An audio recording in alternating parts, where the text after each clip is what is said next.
Dámy a pánové, vítá vás Seologer. Nahrávky českých a někdy i slovenských SEO setkání. Přeji vám příjemný poslech. Dámy a pánové, já vás vítám na 84. Seologeru. Jsem rád, že jste přišli v tak hojném počtu. A dneska tady máme takovou speciální událost a tím je návštěva ze zahraničí. Ale ještě než jí předám slovo, tak bych vás chtěl, kdo jste se ještě nepřihlásil, pozvat na Seologer naživo. Všiml jsem si, že ještě někteří z vás tam nejste přihlášení, což je víkendová akce tohohle ražení. Program je vynikající. Vy, Tomáši. No, takže třeba kdo z vás máte zpravodajský weby, mohlo by vás zajímat SEO pro Break News, jak se dělá, nebo jak se řeší penalizace na obsahovém webu v tu chvilku, kdy vám dá Google penalizaci za misleading content, anebo nový framework, který s tím přichází Janko Januška, který se jmenuje 4A, anebo jak SEO v současné době prodávat, anebo naopak, jestli jako optimalizace obsahu v době AI má vůbec smysl a jakým způsobem to vytvářet. Těch témat je tam spoustu, takže doufám, že kdo ještě nejste přihlášení, že se přihlásíte. Kdo z vás jde s náma potom na pivo? Já mám zapsaný ty lidi. Měli by vám všem, kdo jste se přihlásil, přijít pozvánku do kalendáře. Skvělý. Bez jde s náma, ten nedostal pozvánku. No a já to nebudu teda zdržovat, takže já bych přivítal Zlaticu ze Slovenska, z agentury tpod.sk. Mluví česky i slovensky, takže se musíte bát na ní mluvit česky, ona rozumí. A sorry. Áno. A tato přednáška je součást asi výměnného turné, protože já jsem jel na Slovensko, kde jsem měl přednášku a Zlatka kvůli tomu jako poděkování, za což já děkuju taky, se táhla chudák až do Prahy. A následující hodinu, půl, možná 2 jí budou patřit svým tématem, který nějak souvisí s vařením slepice, ale to ona vám už vysvětlí, takže je to tvoje? Takže o čom vlastne dnešná prednáška bude? Čítali ste si názov, dostala som na to spätnú väzbu, že je to až príliš clickbaitové, takže som dala pod názov teda nielen jak vykúchať konkurencii ako slepici, ale zmysluplná SEO stratégia, to bolo príliš všeobecné, tak som dodala techniky pre vyskladanie SEO stratégie. Čiže postupne si prejdeme, aké kroky alebo aké body minimálne ja v rámci svojej práce zvažujem, kým sa pustím vlastne do skladania akejkoľvek stratégie, či už SEOčkovej alebo potom marketingovej, pretože všetko so všetkým súvisí a v podstate potrebujete to vyskladávať s ohľadom na ostatné kanály alebo aj biznis celého klienta, aby to mal hlavu a petu. Dobre, takže jednotlivé kroky, ktorými si prejdeme, tak v prvom rade, aby ste vedeli, kto som, čo som, tak sa vám predstavím. Následne si prejdeme, ako pozerať na tú SEO stratégiu z pohľadu klienta, ako pristupovať k analýze kľúčových slov, analýze konkurencie. Následne si povieme, robí to niekto link building? Výborne, tak sa vás bude týkať asi ten bod o link buildingu. Ako riešiť obsahový plán a potom, ak pracujete niekto s PPCčkarmi alebo robíte aj SEOčku, aj PPCčku, tak ako vyskladávať tú stratégiu, aby ste si navzájom pod sebou nepodpilovali vietev s tým kolegom alebo sami so sebou, ale ako pracovať v synergii. Takže v prvom rade, kto som? Študovala som v Brne, takže som prevychovaný Moravák. V druhom rade som vedúca oddelenia v agentúre tpod a taktiež som súčasťou vedenia. Okrem toho som fanatický link builder, pretože toto bola prvá vec, na ktorej som v agentúre začínala. Tak môžem predstaviť aj môjho kolegu šéfa, spolumajiteľa agentúry Patrika. A doteraz si pamätám, že môj onboarding vo firme vyzeral tak, že Patrik si ma rozložil na svoj gauč v nedeľu ráno, otvoril notebook, ukázal mi tabuľku o 3 stĺpcoch, že toto je link building, chceš to robiť? Ja že áno, prosím si prácu. A za tých x rokov, čo spolu robíme, tak sme z link buildingu vytvorili XY sheetov, ktoré sú prepojené s skriptami, či už s dodávateľmi, s klientmi a proste pomaly automatizovaný celý tool a proces. Okrem toho som milovník zmysluplných marketingových stratégií, takže ako som aj naznačila, rada robím veci tak, aby mi dávali zmysel a hlavu a petu. A ako spomenul Pavel, tak naposledy bol u mňa ako speaker na mojej akcii komunitnej Prešporské SEO pivo. Najbližšie sa bude konať 19. června, takže kto prídete do Bratislavy, veľmi rada vás privítam. Ak ste introverti rovnako ako ja, tak mám pre vás tip, som knihomol, čiže keď po mne hodíte potom tip na nejakú dobrú knižku alebo hodíte po mne rovno knižku, tak určite sa dáme do reči. Okrem toho som metalista, takže rovno hneď prvá otázka. Kto idete na Rock for People? Dobre. Kto idete na Masters of Rock? Výborné, takže minimálne jedno auto tam už mám vybavené. A mám veľmi rada memečka a robím ich aj custom. A počkaj, nesmej sa mi. A čo sa ešte týka toho, ako vyskladávam tie texty, ako aj Pavel naznačil, tak tým, že som si prešla slovenskom, českom a okrem toho som ešte aj študovala na anglickom Gimply, tak strašne fluidne prechádza medzi slovenčinou, češtinou, angličtinou, čiže kedykoľvek, keď niečomu nebudete rozumieť z akéhokoľvek dôvodu, či už lingvistického alebo obsahového, tak fakt nebojte sa zdvihnúť packu a vysvetlíme si, povieme si, preložíme si. Google Translate je stále vec, takže pokojne sa pýtajte. No a aj keď som teda prevychovaný introvert, tak toto je e-mail, na ktorý väčšinou neodpovedám. Vedľa toho nájdete telefónne číslo, ktoré väčšinou nezdvíham, minimálne nie predtým, kým si ho vygooglím, či náhodou nie ste nejaký spambot zoltučka. A to posledné, keby chcete, tak si ho kľudne pridajte aj na Instagrame a väčšinou vám tam budú akorát tak pristávať memečka o 3 ráno, takže pokojne na vlastnú zodpovednosť. Nájdete ma aj na LinkedIne, ale toto možno trochu naznačí, aký mám vzťah k tejto konkrétnej sociálnej sieti, takže tiež sa tam nevyskytujem až tak veľmi často. To presku budete mať k dispozícii, ale pokojne. No a okrem toho, ak ste si nevšimli, tak si všimnete takúto anomáliu. A nie je to tam kvôli tomu, aby som vyzerala cool a special, ale fakt som doktorka vyštudovaná, mám za sebou veterinárnu medicínu, preto som vlastne žila v Brne a hovorím, že 6-ročné štúdium medicíny bolo 9 najkrajších rokov môjho života. A to, čo je na tom obrázku, tak sa môžete opýtať potom následne na piva. Sú to nejakí moji SEO ľudia, pretože aj keď som sa bavila s Pavlom, tak mi hovoril, že väčšinou na tieto akcie chodia nielen SEOčkári, ale ľudia aj s presahom z nejakých buď iných oddelení, alebo prípadne, že vlastníte vlastné e-shopy, takže kto ste tu vyslovene len SEO špecialisti? Dobre, zbytek? Ja si vás budem vyvolávať, ja si pamätám. PPCčka, tam vzadu páni. OK.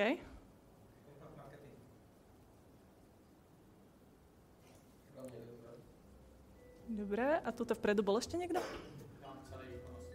Výkonnostný marketing. Výborné, tak už vôbec nie som v strese, ďakujem veľmi pekne. A kto z tých, čo sa prihlásili ako SEOčkári, robí SEO viac ako 1 rok? Dobre. Ja som inak veľmi rada, že takto cvičíte. Som si aj hovorila, že keď tá prednáška bude na viac ako 1 hodinu, tak budem potrebovať vás udržiavať nejako pri zmysloch, ale prosím, nezdvíhajte tú pravicu v 45 stupňovom uhle. Kto robí SEOčko viac ako 3 roky? Dobre. A kto robí SEO viac ako 10 rokov? Výborné, takže toto budú moji priatelia na telefóne, keď budú padať zákerné otázky, na ktoré nebudem vedieť odpovedať. A či ste ešte pre moje nejaké porovnanie, kto z vás je agentúrny? No Honzo. Zatím. A kto je v tých agentúrach zamestnanec? To ma strašne fascinuje aj u nás na Slovensku, keď sa opýtam, tak všetci riešia len freelancerov a nikto nezamestnáva, takže v tomto som ešte stále Special Unicorn, ďakujem veľmi pekne. Ale príde mi to také trochu škoda, no. Dobre, aby sme prešli teda priamo na obsah prezentácie, tak v prvom rade, keď idete riešiť SEO stratégiu, alebo klient si vás zavolá, že on chce robiť tamto SEO. Aké sú prvé otázky, ktoré sa pýtate ešte predtým, ako tú spoluprácu začnete? A nehláste sa všetci. OK. To je prvá otázka úplne, hej? To je úplne zásadní otázka. Dobre, nejaké ďalšie otázky, okrem toho, že koľko z toho budem mať? Nie, že by som to ja robila teda pre lásku svojej duše, ale...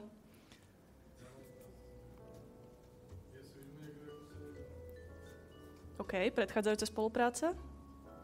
Ešte niekto niečo?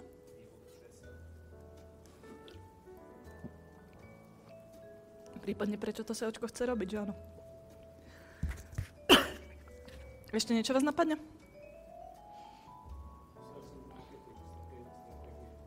Ešte jednou, pardon? Marketing strategie, kam to pasuje, do čoho to má OK. OK, čiže v podstate nejaký názor toho klienta, kde je a kde sa vidí potom. OK. V princípe ste povedali taký nejaký najzákladnejší základ, ale áno, tie peniaze sú dôležité, samozrejme. Ale pre mňa sú dôležité historické dáta. Teda nielen, že či na tom niekto predtým robil a či na tom robil SEOčko, ale čo z toho ten klient má. Či má nejaké dáta z Analyticsu, či má nejaké dáta zo Search Console, či vôbec má založené tieto analytické nástroje, či vie, čo je to tag manažer, či sa tagy správne posielajú do Analyticsu, či má nejaké reporty, či sa riešila analýza kľúčových slov, či má excelovské tabulky, či má nejaké exporty z adminu, alebo či má aspoň nejaký horoskop alebo nástrel toho, čo vlastne robil v tej minulosti. Aby som vedela, od čoho sa môžem odpichnúť a či riešili úplnú kravinu, alebo či to bolo niečo zmysluplné, na základe čoho ja môžem ďalej stavať. Následne sa klienta pýtam na sezónnosť. A teraz sa nebavím len o sezónnosti toho, ako sú jednotlivé kľúčové slova vyhľadávané, ale taktiež, akú sezónnosť má ten klient.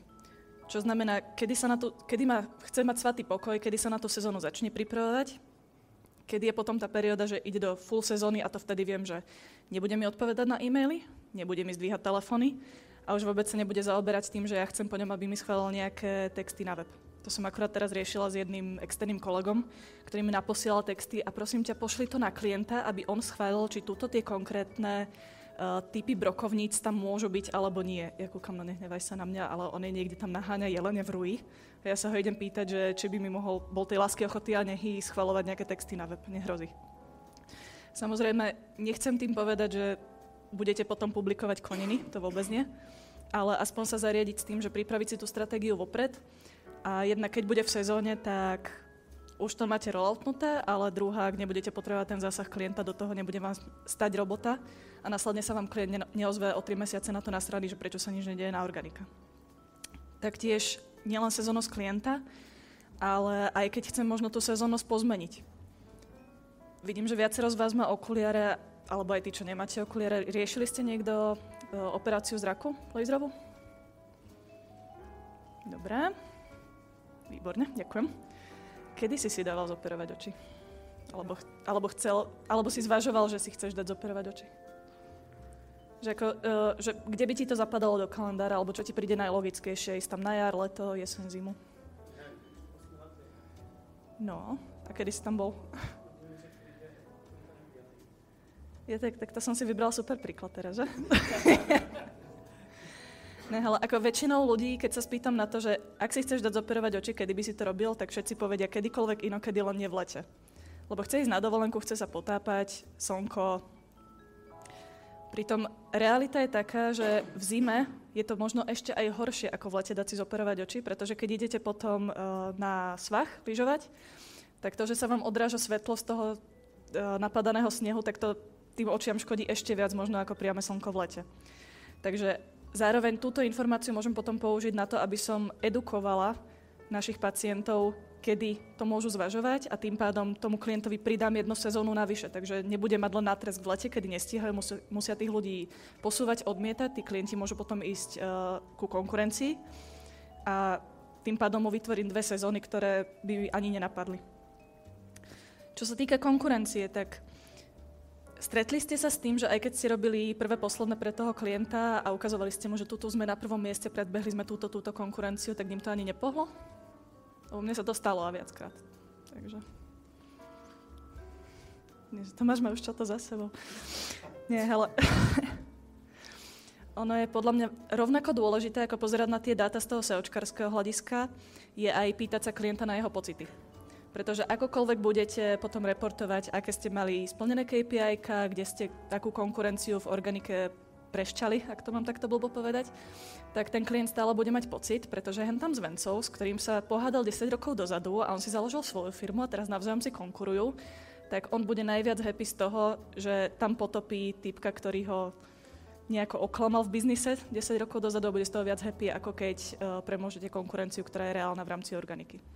Čiže nedávať to len na tie dáta, ale častokrát prihliadať aj na tú ako keby accountovaciu logiku veci. A taktiež sa klienta spýtať, že kde sa vidí o 5 rokov, čo je najobľúbenejšia otázka každého HRistu, ale dať si nejaký cieľ a nejakú víziu nielen pre seba, ale aj pre toho klienta.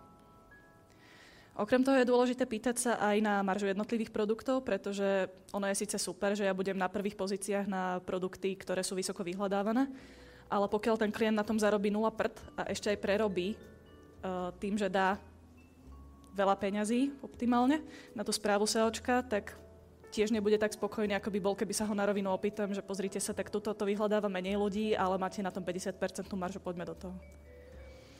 Taktiež je dôležité brať v potaz aj cieľovú skupinu. Čiže či riešite klasika B2C-čkový segment, čož väčšina z nás pravdepodobne áno v rámci e-commerce, alebo či riešite B2B-čko. V tom prípade, keď budete si definovať, aké majú byť KPIs, tak asi to bude vyplnený nejaký formulár alebo registrácia do partnerskej zóny a nebudete riešiť, že ten partner vám nenakúpil na webe nejaký koncový produkt, alebo prípadne, ak riešite B2Ičko, riešil to tu niekedy niekto? Dobre, viete, čo to je? Business to employer. Čiže úplne inak musím vyskladávať obsahovú stratégiu, pokiaľ viem, že mojou cieľovou skupinou budú budúci potenciálni zamestnanci a že tých klientov alebo teda tých používateľov potrebujem pritiahnuť na to, že vyplnia nejaký formulár, ozve sa im HRista, zoberú do zamestnania. Taktiež je dôležité pýtať sa na plány na rozšírenie sortimentu alebo služieb.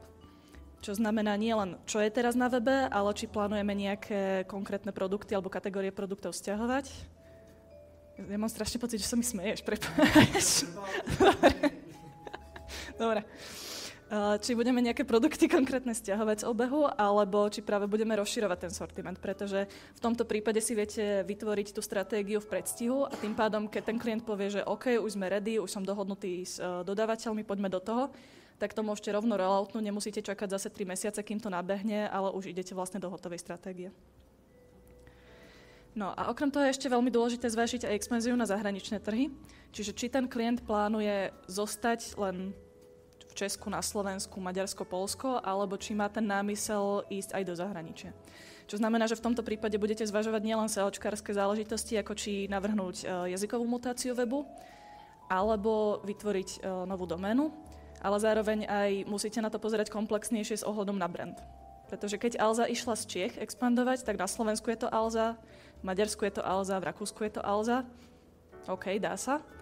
Ale keby ste išli s levnými knihami, alebo najlacnejšie pneumatiky.sk, tak to už je trochu brand, ktorý sa vám neuchytí v Nemecku, pretože je to veľmi jazykovo špecifické.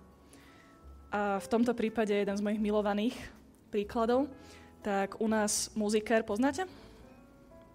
E-shop vyrastli na tom, že všetko pre muziku.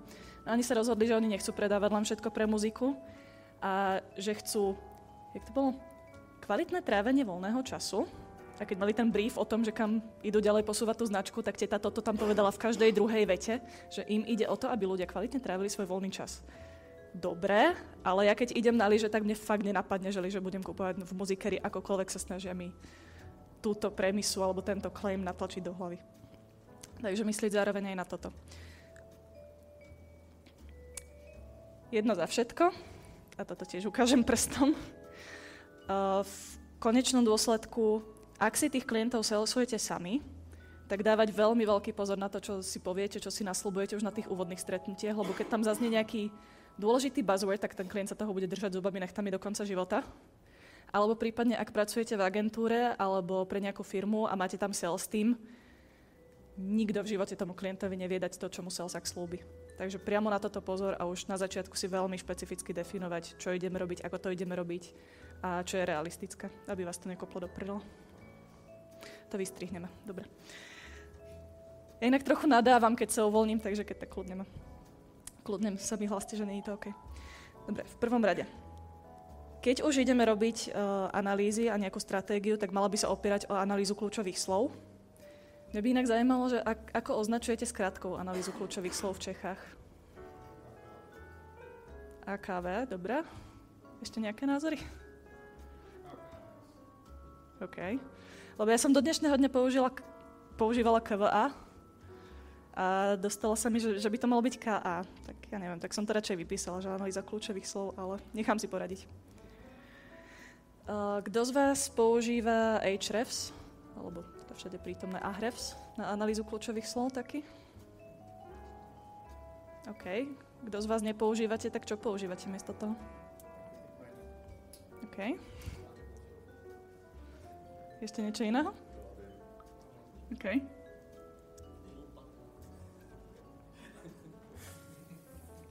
Ešte povedz, že semraš ty a sa ťa opýtam, že pre koho robíš, že toľko zarábaš. Ale keď nepoužívate Ahrefs, tak prečo nepoužívate Ahrefs? Je to pre vás drahé, alebo... Drahé, či ste toto... Jo, čo je to, čo riešime asi všetci. Ale v princípe, či používate Ahrefs, Marketing Miner, Colabim, tí ma inak nastrali strašne naposledy, ale to môžeme pokecať tiež na pive, tak v princípe je to samé v blede modrém. Proste máte nejaké dáta, ktoré potrebujete z toho vypluť, potrebujete si v prvom rade zistiť, ako na tom ten klient momentálne je. Takže minimálne, čo ja robím ako krok číslo 1, tak vlezem do Ahrefsu, pozriem sa na to, aké podľa Ahrefsu organické keywords má vychytané daný klient. Mám tým pádom nejaký prehľad, čo je viac riešené, čo je menej riešené, čo sa týka search volume a následne na akej pozícii sa nachádzame. Čo znamená, že tu mám nejaký benchmark, vidím, ako na tom sme, plus minus autobus. Všetky tie dáta, nech ich vyplujete z akéhokoľvek nástroja, tak či tak sú len orientačné, ale aspoň vám to dá ten prehľad, že kde sme a následne vyskladávate, kam by sme sa mohli dostať.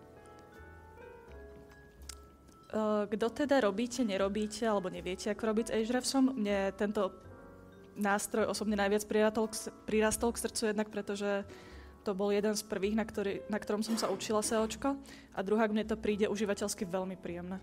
Ako je to vyskladané veľmi intuitívne a hlavne majú strašne veľa obsahu, či už blogových článkov alebo YouTube videí. Takže aj keď niečo neviete, tak v priebehu sekúnd viete nájsť riešenie. Čiže prvé, čo ja robím, Ahrefs, konkrétny klient, organic keywords a exportnem si, čo má vychytané. To je tamto sexy tlačítko túto vpravo hore. Následne na vás vybehne takáto tabuľka a teda ja som bola naučená, že čím väčší, tým lepší, ale v tomto prípade UTF-8 je odpoveď, pretože vám to zaberie potom menej pamäte, takže keď robíte analýzy kľúčových slov, ktoré majú 10 000 kľúčových slov, tak určite sa vám bude aj rýchlejšie potom načítavať celý dokument. A prípadne, ak máte ideas, nápady na kľúčové slova, snažím sa, není to 100%, ale snažím sa, nápady na kľúčové slova, alebo si skopírujete celý ten zoznam kľúčových slov a hodíte naspäť do Ahrefsu, aby ho prechrúmal, aby ste zistili aj kľúčové slova, ktoré sú related, suggested terms alebo questions, ktoré s tým súvisia. Viete to urobiť nielen manuálne Ctrl-C, Ctrl-V, viete to dať kľudne do textáču, do CSVčka a vyplúť mu to naspäť. Takže v tom prípade dostávam potom jednak zoznam tých kľúčových slov, ale viem sa prekliknúť na... Kde som? Tuto hore. Mám keyword ideas, takže matching terms, related terms, search suggestions. A viem si tým pádom pozerať, ktoré kľúčové slova s tým súvisia, čo tí ľudia ďalej riešia, aké majú problémy, na aké otázky hľadajú odpovede a aj to mi vie potom pomôcť si domyslieť alebo vybrainstormovať ďalšie oblasti tých kľúčových slov, ktoré by som mohla potenciálne pokryť. Okrem toho v rámci Ahrefsu mi dáva aj Global Search Volume, čo znamená, že napríklad, keď riešite brand, ktorý by mal potenciál byť nadnárodný, tak viete si napríklad zadefinovať, či už je ten brand aspoň trochu vnímaný v zahraničí, alebo ak sa ten klient sústredí na nemecký trh a chce ísť do Rakúska, prípadne vice versa, tak viete mu povedať, aký má potenciál obsadiť aj tento trh. No a keďže rozmýšľanie bolí, a väčšinou bolí buď v pondelok ráno, alebo v piatok po obede, alebo kedykoľvek cez týždeň, keď s kľúkama vybehnete na pivo, 1, 10, áno, tak super na Ahrefse, ako som spomínala, je ten ich obsah. Čiže tuto potom, keď dostanete presku, tak je tam link na video, ktoré má asi hodinu, fakt to by sme tu boli aj 3, keby to máme rozobrať, ale veľmi odporúčam si ho pozrieť a presne vám to aspoň trochu natieni, ako rozmýšľať nad tými kľúčovými slovami, aby ste pokryli čo najširšie spektrum a tým pádom čo najviac obohatili ten potenciálny obsah pre klienta. Okrem toho viete pozrieť aj, ako je na tom konkurencia. Čo znamená, že na úrovni vyhľadávania konkrétneho klienta alebo webu si viete pozrieť tuto dole Organic Competitors, čo znovu nereflektuje pocity klienta, ale ja potrebujem aj dáta. A tým pádom viem sa pozrieť, kto všetko mi konkuruje v tom neplatenom vyhľadávaní. Je ale dôležité aj toto robiť trochu zmysluplne, pretože pokiaľ mám klienta, ktorý má len nejaký veľmi úzky záber, neviem, povedzme, že čistiace prostriedky do domácnosti alebo nejaká časť drogérie a mne to vypluje ako jednu z najväčších konkurencií Alzu, tak asi si nebudem stiahovať celú Alzu a nebudem prechádzať 1 500 000 kľúčových slov, ale snažiť sa buď vybrať nejakú konkrétnu sekciu potom pod tým konkurentom, alebo si to osekať na základe buď regexu, alebo v rámci čistenia dát na to, aby ste sa fakt nemuseli prehrabávať XY balastu, ktorý pre vás alebo respektíve vášho klienta potom nie je relevantný. Aké nástroje používate na čistenie analýzy kľúčových slov? Sa vydýcham chvíľku.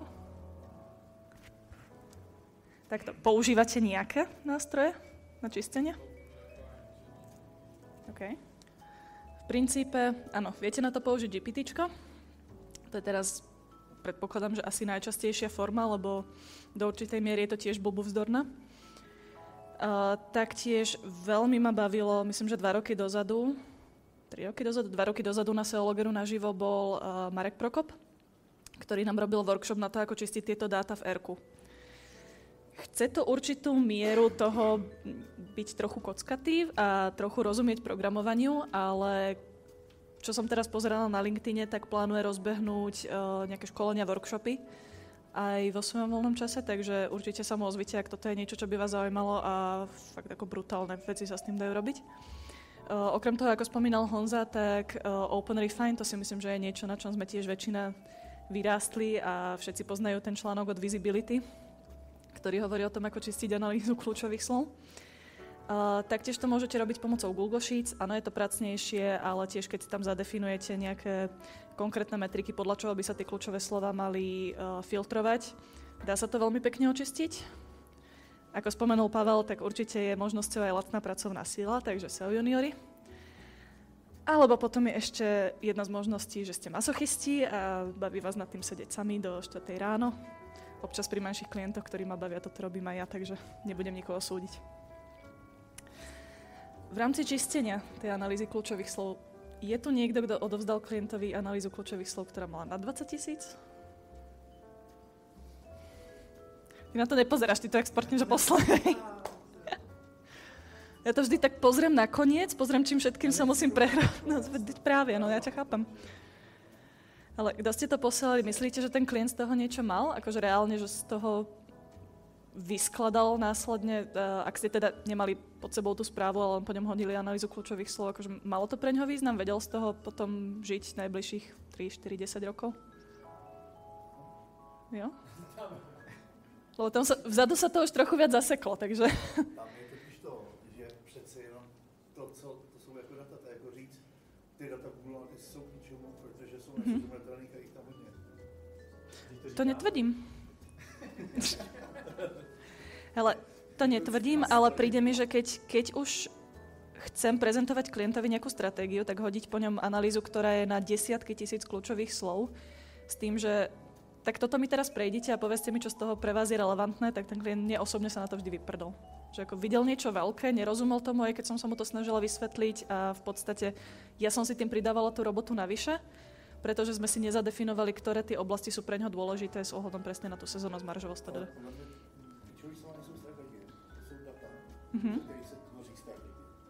Jasné, ale na druhú stranu sa opýtam takto, keď toto odovzdáš, tak príde ti, že je to relevantné zase za 3 roky? No, presne.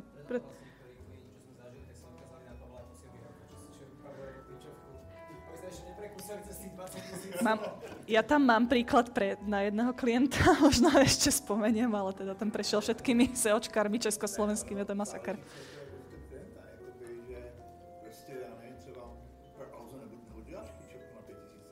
Tomu rozumiem, ale zase ako robíme Alzu každý druhý piatoček, lebo ja osobne nie. No to ne, ale takových filmů máš spoustu. OK. Na slovenským nevím, na českým filmích je jako desítky. Počujem už tretíkrát dneska, že na Slovensku je všetko horšie. Akože hovorím, že není, hej, ale... Je tam obecne všeho. Mne skôr ide o to, že dobre, tak keď zoberieme tieto extrémy, tak ako väčšina klientov, väčšina stredného e-commerce alebo menšieho e-commerce, keď po ňom hodíte takúto analýzu kľúčových slov, tak ako minimálne pre mňa to znamená, že ste to nevyčistili. Za mňa. My si to... Dobre, vyříkam. Áno. Čiže za mňa, nehovorím, že to tak musia mať všetci, ale minimálne za mňa, tak analýza kľúčových slov v prvom rade musí byť jasná a musí byť zrozumiteľná. To znamená, že ten klient musí rozumieť tomu, aké dáta mu prezentujete a musí chápať, z čoho sa môže odraziť a akú informačnú hodnotu pre ňoho vlastne majú. A kľúčové slova musia byť relevantné a musia byť aplikovateľné. Čo znamená relevantné? Teraz sme riešili klienta. Takto, je to klinika, očná, laserové centrum a s tým, že prednosta zakladateľ sa volá profesor DRSC, FEBO, neviem čo všetko ešte, Andrej Černák. No a oni sa strašne tešili z toho, že Černáka vyhľadávajú tisícky ľudí mesačne. Napadá vám niekomu, kde mohol byť ten catch? To nebol ten Černák, hej. Takže minulý rok vyšiel veľmi zaujímavý, odporúčam inak na Netflixe, zaujímavý film o Mikulášovi Černákovi, o tom, ako funguje slovenská mafia. A funguje, hovorím, v prítomnom čase veľmi intentionally, lebo sme tam, kde sme boli v 90-kách. Ale pre mňa to je teda informačná hodnota toho, že toto asi nebude ten Černák, ktorého všetci ľudia hľadajú a mali by sme sa sústrediť na niečo iné ako na kult osobnosti pána profesora. Taktiež aplikovateľné. Čo znamená, že je super, keď nájdem oblasť kľúčových slov, ktoré sú vysoko vyhľadávané, ale keď mi ten klient povie, že no tak to je krásne, že ste teraz vytvorili obsahovú stratégiu na tieto produkty, ale mne sa ozval dodávateľ, že za 3 mesiace ich mať nebudem, tak som práve strávila 10 hodín na tom, že som mu vyskladala stratégiu na niečom, čo môže hodiť takto rovno do koša. No a nech sa trochu pobavíme. Tak mám pár prúpovídok. Prvá je, že jeden známy jednej známej, ktorého nebudem menovať, takto odovzdával analýzu kľúčových slov pre obchod so spodným prádlom. A v rámci čistenia dát mu tak trošku ušlo, že tam niekde nechal pomedzi čipkované kalhotky a červené podprsenky vlhké kalhotky. A tiež to bolo teda na pár minút vysvetľovať klientovi, že čo to tam zrovna robí. S Pavlom, keď sme sa bavili, tak ten mi vravel, že tiež má známeho, ktorý, keď robil analýzu kľúčových slov pre automobilový segment, tak mu ušlo kozy ako vozy. A pre mňa najnovšia píkoška, a to vždy kolegovia vedia, že keď niečo pristane do firemného chatu o 2:00 ráno, tak to bude stáť za to. Tak som robila analýzu kľúčových slov pre taký obchod, ktorý má elektroniku, riešia sa tam kabeláže, aké veľké sú jacky, ako dlhé sú káble. Tak kúkam, že ty vole chlapi. Česi googlia, 500 Čechov mesačne googli, koľko centimetrov stačí. Za mňa osobne, keď to googliš, tak to není dosť. Ale hovorím si, že dobre, nebudem diskriminovať, radšej si to overím. No a okrem toho som teda zistila, že pani sexuoložka na Lidovky.cz je podplatená patriarchátom.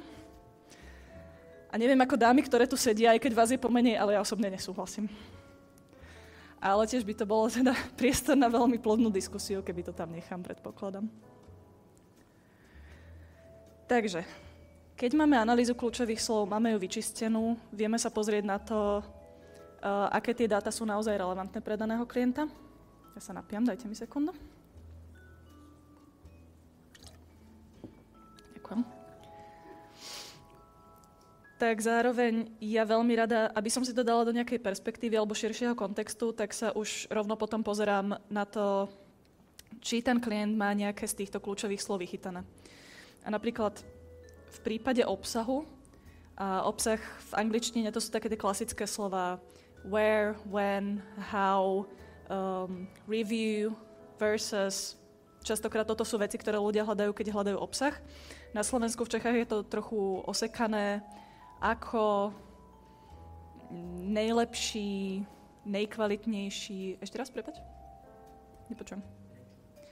Prečo? Lebo. S kým? Tak proste také tie... také tie kľúčové slova, ktoré viete, že budú obsahové. Tak sme vlastne zistili, že toto všetko, čo ľudia reálne riešia ako problémy so zrakom, má z toho ten klient vychytané len jedno kľúčové slovo a aj to na 32. pozícii. Čiže proste masaker, viete z toho potom žiť najbližšieho pol roka, najbližší rok v rámci SEOčka. Teraz dám na chvíľku pauzu a opýtam sa pre istotu. Rozumiete mi? Že ja rozumiem slovenčina, čeština, angličtina a ešte do toho pivo. Rozumieme si? Áno. Výborná. Keby nerozumieme, tak znovu apelujem na to, že zdvíhať packu. Prípadne kľudne mi dajte aj spätnú väzbu, že či idem príliš po povrchu, alebo zase príliš detailne, lebo keď viete všetky tie základy, tak tiež to môžeme preletieť trochu rýchlejšie, takže... Pohode sme? Výborné. Takže poďme na analýzu konkurencie. Čiže krok číslo 2, pre mňa teda osobne už ten príjemnejší, lebo ja najviac času vždy zabíjam na tej analýze kľúčových slov, aby som túto časť už len tak preletela s tým, že idem sa pozrieť, ako budeme úchvatní. Tak ja využívam takýto štýl kontinuačných tabuliek, teda hodím si tam analýzu kľúčových slov, pozriem sa, ako sme na tom my, ako je na tom tá konkurencia, ktorú sme si zadefinovali a na základe tohto si už viem potom vyselektovať jednotlivé oblasti, na ktoré bude mať zmysel zamerať sa ako na prvé. Čo znamená oblasti, ktoré sú buď vysoko vyhľadávané, alebo pre toho klienta vysoko maržové. To znamená, že častokrát potom aj konzultujeme, ktoré z týchto oblastí sú pre ňoho najviac relevantné. Alebo potom následne pozerám na to, kde napríklad tá konkurencia nemá vôbec vytvorený obsah, či už na úrovni produktu alebo na úrovni článkov, a kde my vlastne za veľmi málo peňazí vieme urobiť veľmi veľa muziky, pretože sa na to nikto nesústredí. Čiže dať tie dáta potom následne aj do kontextu, aby ste vedeli, čo máte robiť ako prvé. Takže prvé, áno, získanie perspektívy v kontexte. A nie len v kontexte konkurencie, ale aj najmä v kontexte cieľovej skupiny, pretože to SEOčko robíte primárne pre tých ľudí. A to konkrétne identifikovať, ktoré veci sú vyhľadávané, ale zároveň identifikovať, čo tá vaša cieľová skupina najčastejšie rieši. Kľudne to povedzte nahlas, ja sa rada pobavím taky. Nie, fakt, keď sa niečo chcete opýtať, tak pokojne sa hlaste. Tam bol nádych a výdych. Áno. Jo, dobré, bavte sa na môj účet, pohode. Já bych jenom, když se budete chtít ptát, potřebujeme to mít na záznamu, takže počkejte, přihlaste se, mikrofon pošleme a nadále budeme pokračovat. No už sú ticho, pozri ich, hrdinovia. Dobre, čiže search volume a druhé identifikácia tých pain pointov, čo znamená, že čo tú cieľovku zaujíma. Takže keď mi napríklad v analýze kľúčových slov vybehne najlepší vysávač 2022, a to je všetko, tak to je pre mňa napríklad ideá na to, že nebudem to vyhadzovať, aj keď to je relevantné pre rok 2022, ale viem, že pravdepodobne to ľudia riešili v roku 2023, 2024, budú to riešiť v roku 2025 a ak nás neobsadia Rusi, tak to možno budeme riešiť aj v roku 2026, že áno. Taktiež si týmto viem vyselektovať diery na trhu. Takže, ako som povedala, v kontexte toho, kde je tá konkurencia, kde sme my a kde je ten priestor na to, že to nemáme pokryté ani jeden. Taktiež je dôležité monitorovať tú konkurenciu, čo znamená, že je super, keď si takto robím tú analýzu, dám si to do content gapky, ale pokiaľ ja nebudem robiť pravidelný monitoring konkurencie a nezachytím to, že OK, tuto sa mi zdá, že niečo začali robiť, začali vytvárať obsah, začali sa sústrediť na SEOčko, tak sa mi veľmi rýchlo môže stať, že ja zaspím na Vavrínoch a tá konkurencia ma dobehne, pretože zrazu si povie, že chce ma prešťať, ide do toho investovať veľké prachy a tým pádom to, na čom som dlhé roky robila, mi môže ísť do koša v priebehu 1 roka. Toto síce nie je príklad priamo zo SEOčka, ale máme klienta, ktorý bol, alebo teda ešte stále je najväčší na trhu slovenskom v rámci poskytovania služieb STK a emisnej kontroly. Ale prišla na náš trh Tufka, čo je tiež v podstate nemecký nadnárodný korporát A my sme im hovorili už pred 2 rokmi, že toto bude problém. Minulý rok začali sme vidieť billboardy, začali sme vidieť polepy, začali sme vidieť, že sú o 3 € lacnejšie ako my. Toto bude fakt problém, keď vy máte pobočky, ktoré vyzerajú, že vám tam niekto chce vyrezať ľavú ledvinu a kávu máte spoplatnenú hnusnú z automatu a oni naproti tomu majú krásne vynovené priestory, kávu máte zadarmo, môžete si počkať, kým vám vybavia auto. Takže tiež tým, že monitorujete konkurenciu, tak viete toho klienta upovedomiť vopred, na čo si dávať pozor a kam radšej zainvestovať tie peniaze, aby sa nestalo, že vás dropne zo dňa na deň, lebo už na vás nemá peniaze. Ešte raz, prepáč? Ideme chlastať potom. Dobre. Dobre. Ďalší bod link building. Já bych měl dotaz, ještě než se pustíme do toho link buildingu. Vlastně ten předchozí slide, děkuju. Vy tím říkáte to, co já jsem zmiňoval, když jsme se bavili o tom, kdo co dělá kdo co dělá, tečka za větou. Tohleto může klientovi říkat tvoje obchodní strategie, kterou máš přežvejkanou na webu ve svých produktech a ve své prezentaci, je buď za A slabá, za B špatně nasměrovaná, nebo za C úplně blbá, protože konkurence a trh chce úplně něco jiného. Pár slajdů zpátky byla detailní analýza klíčových slov, kde vlastně i z klíčových slov a z hledanosti podporuju to, co mám tady napsané na tomhle slajdu. Výsledkem může být, že přijdete za klientem a řeknete mu, vážený kliente, to, co po mně chcete, abych já vám SEO optimalizací pomohl, je trošku něco jiného, než to, co já si myslím, protože já tady říkám úplně něco jiného. Máte odpracováno strašný práce a možná ten klient v rámci své sebezáchovy řekne, ale já to po vás nechci, nashledanou. Tak potom je otázka, že prečo nevystavujete zálohové faktúry a nezačnete pracovať až potom, čo vám to ten klient zaplatí, že? No, mně to přišlo jako naprosto správně, jenomže té práce mně přijde odpracovaný už strašně moc na tomhle slajdu, jo? Že jako... Čiže vy sa teraz, neviem, môžem týkať? Ja pohode. Dobre, čiže ty sa pýtaš, že čo robiť, pokiaľ ti z tých analýz vyjde to, že SEOčko nemá zmysel robiť? Že SEO v té fázi, v které jsem s klientem, není ještě ukotvený v jeho biznise, že bych se měl vrátit zpátky k němu a říct mu, hele, ještě než se pustím do všech detailů, pojď si vyjasnit, co vlastně chceš dělat a jestli to, co děláš, je správně. Z mojej skúsenosti o to radšej sa ten klient vráti k tebe, keď ty mu na rovinu povieš, že prosím ťa. Áno, pre mňa by to bolo jednoduchšie, že teraz si nechám pol roka platiť za nič a potom sa rozlúčime, ale minimálne v rámci mňa, v rámci toho, ako fungujeme v agentúre, ja nechcem robiť veci, ktoré nemajú zmysel a tí klienti to fakt ocenia. Keď za nimi dojdeme, že dobre, toto bola analytická časť, z analytickej časti vyplýva toto, poďme sa radšej sústrediť na tento kanál, poďme si možno prekopať marketingovú stratégiu, alebo teraz radšej poďme robiť platené reklamy, kým sa dohodneme, čo ideme robiť na úrovni celkovej stratégie alebo obsahu ako takého. A ten klient sa vráti. Ja viem, že sa vráti, pretože ja som jedna z mála, ktorá ho nebude bullshitovať, že jasné, to bude v pohode, neboj. V tom sa zhodujem. OK. Dobre. Nie, iba len doplním, že ešte potom pre agentúrnych ľudí, alebo teda v rámci agentúr, tak dá sa robiť ešte cross-sell. Tiež napríklad konkrétne u toho klienta, ktorého Zlatka spomína, tak my tam momentálne robíme kompletnú UX analýzu a vlastne kompletnú UX optimalizáciu, lebo sme došli k tomu, že fajn organika, ale ten človek, my sa na tom webe strácame a to na tom že trávia ľudia x hodín. Nie je to ten užívateľ, ktorý tomu dá 30 sekúnd. Takže teraz takže sme robili proste cross-sell na to, že UX-ko. Můžu ještě, když už se tady pánové tak rozhovořili, takže bych... já bych zmínil ještě jednu věc, která je docela zajímavá. Že cílem analýzy, legitimním a správným, je zjistit, že to nedává smysl. Jo? Což nestává se to často, protože podle mě zkušený SEO konzultant, když se koukne na ten projekt, tak už ze začátku jako cítí, hele, tady to je jako takový divný, pojďme se s ním třeba víc pobavit, jestli tam vůbec jako něco. Ale mně se za tu dobu, co to dělám, 2krát stalo, že jsem udělal analýzu, vyšlo, že to nedává smysl a to jsme klientovi odprezentovali a tím se to celý ukončilo. On tu analýzu zaplatil a tím získal informaci, že prostě ušetřil vlastně spoustu peněz díky tomu, že se nepokračovalo. No, ja mám túto istú skúsenosť, že ako ešte som sa nestretla s tým, že človek by bol nasraný, že mu na rovinu povie, že netlačte mi ďalších XY 10 000 korún za to, že teraz budeme robiť niečo, čo nedáva zmysel. Takže súhlasím s vami oboma. Honzo, ty vole.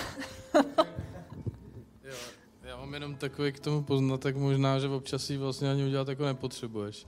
Že ti fakt stačí jako se jenom podívat prostě na jako nějaký jako jeho fakt jenom primární klíčový slova a když zjistíš, že to má prostě hledanost jako 20 měsíčně, tak ten zbytek vlastně těch věcí asi nebude jako o moc jako větší. Mm-hmm. Víš, že někdy vlastně, ale to je u takových těch třeba jako menších jako firem, jo, když děláš někoho jako většího, anebo asi největší voříšek, jsou takový ty firmy, kde vlastně jako nevíš, co vlastně oni dělají, jako víš, jako nějaký prostě třeba TUV, nebo i třeba kolikrát obrovský firmy, které mají takový úplně jako neurčitě pojmenované služby, jo, máš tam třeba hromadu obsahu a ty musíš složitě studovat vlastně, co jako ta firma jako vlastně vůbec dělá a třeba nikdo není jako ani ochotný se s tebou jako o tom bavit, víš, nebo ti Jasné, ale ja súhlasím, akože ja nehovorím, že ja sa zaseknem vždy až na tom, že spravíme analytickú časť a potom poviem, že to nedáva zmysel. Už som mala aj klientov a hlavne externých, čo si riešim, alebo takých fakt mikroklientov, ako spomínaš, kde už len to, že ja som sa pozrela ten na web, dala som tomu, ja neviem, 30-40 minút svojho času za to, že dobre, tak pozveš ma niekedy na kafe alebo na večeru. A na rovinu som mu tiež povedala, že ako áno, ja som veľmi rada, že mi teraz budeš spať 600 € mesačne za tú správu SEOčka, ale brácho, akože, môžeš mi to dať do vačku a bude to mať pre teba ten istý efekt. Rozumiem. A tiež ako tí ľudia boli vďačnejší za to, že sa toto na rovinu dozvedeli, ako keby mu ja poviem, že vieš čo, prosím ťa, nie, ako nemám na to čas, nechce sa mi, nedá sa, nevidím v tom zmysel a zároveň ten človek potom pôjde za niekým iným, ktorý mu to bude správovať a vlastne po roku zistí, že platil peniaze za niečo, čo malo efekt, neviem, plus 10% možno. Link building. Dobre, takže v rámci link buildingu, čo ja najčastejšie riešim, tak riešim v prvom rade, či máme linky vyskladané zmysluplne v rámci toho webu, takže interné prelinkovanie.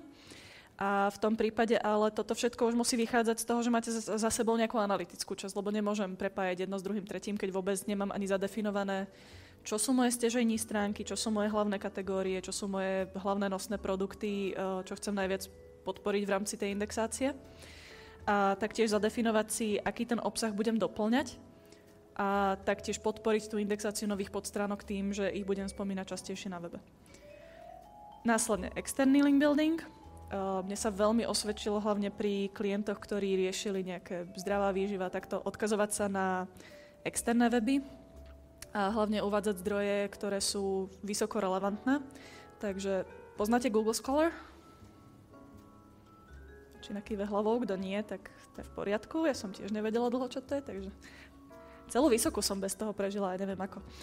Ale v rámci uvádzania zdrojov a hlavne pokiaľ ide o špecifickejšie segmenty a hlavne z toho medicínskeho prostredia, ktoré najčastejšie riešim, tak v rámci SEOčka mi veľmi pomohlo odkazovať sa na weby, kde ten človek sa kľudne aj môže prekliknúť, prečítať si o tom niečo viac, vrátiť sa naspäť a nakúpiť u vás ten produkt už len preto, pretože má pocit, že mu dávate relevantné informácie o jeho zdraví. No a následne backlinky. Takto. Má to niekto pocit, že link building je mŕtvy? Ako sa hovorilo pár rokov dozadu. Som veľmi rada. Ešte raz, prepáč? Michala Binky nikto. No s tým som sa tiež videla tie 3 roky dozadu naposledy, tuším. Takže to by tak odpovedalo, lebo vtedy sa prihlasila tak až polovina možno ľudí, že ako link building je mŕtvy, to už nebude fungovať. Ale treba to robiť s rozumom. Takže nerobiť to len, aby dobre bolo, a nerobiť to len formou tých platených linkov, ale tiež rozbehnúť si tie spolupráce na úrovni výmeny linkov, optimálne aspoň trojstranovej, ak neviac. Je to voprus, akože písať si s tými ľuďmi a vymieňať si či už tie články alebo linky a porovnávať, že ty máš domain rating 0,5 a ty sa ma tu snažíš presvedčiť na to, aby som ti dala zo autoritatívnej domény nejaký spätný odkaz, tak asi brácho ne. Ale stojí to za to. Keď sa viete dohodnúť s niekým príčetným, tak fakt to stojí za to. A platené spolupráce, ja veľmi apelujem na to, robiť ich s rozmyslom, ja viem, že to nie sú vaše peniaze, že to ide z klientovej kapsy, ale nerobiť to len preto, aby som robila link building. Takže keď ja vyskladávam stratégiu na to, ako riešiť link building, tak v prvom rade opäť Ahrefs, lebo áno, love brand. Pozriem sa na konkrétne kľúčové slovo, o ktoré mi ide, ktoré mám zadefinované ako hlavné kľúčové slovo pre konkrétnu podstránku, takže viem, na čo chcem tie spätné odkazy následne budovať. A ono je potom také super. Riešili ste to niekto, že ste sa preskrolovali až do západního Nemecka velebnosti dole? Lebo tam je taká strašne super sekcia, že si viete pozrieť, že koľko spätných odkazov tie stránky, ktoré sa rankujú na top 10 nemajú. Takže viem si dať zase do nejakej perspektívy, nejakého kontextu to, že prvých 10 výsledkov na dané kľúčové slovo, ako majú autoritu domény, keď tam budú mať všetci 70, 80 a ja mám 3, tak viem, že asi mi nepomôže ani keď nakúpim 200 linkov, mám pracovať na niečom inom. Následne koľko backlinkov majú a z koľkatých domén tie backlinky majú. Takže tiež, či mi viac pomôže rozšíriť si to portfólio domén, alebo radšej linkovať z niekoľkých veľmi autoritatívnych domén. Ako link building nerobiť? Takže na základe tohto, ako máte dáta, ako máte nastavenú tú stratégiu, tak až potom vytvárať tie spätné odkazy. Ale 2 príklady za všetky, ako to nerobiť, tak príklad číslo 1 to bol klient, kde platili agentúre len kredit, bez správy, 350 € mesačne.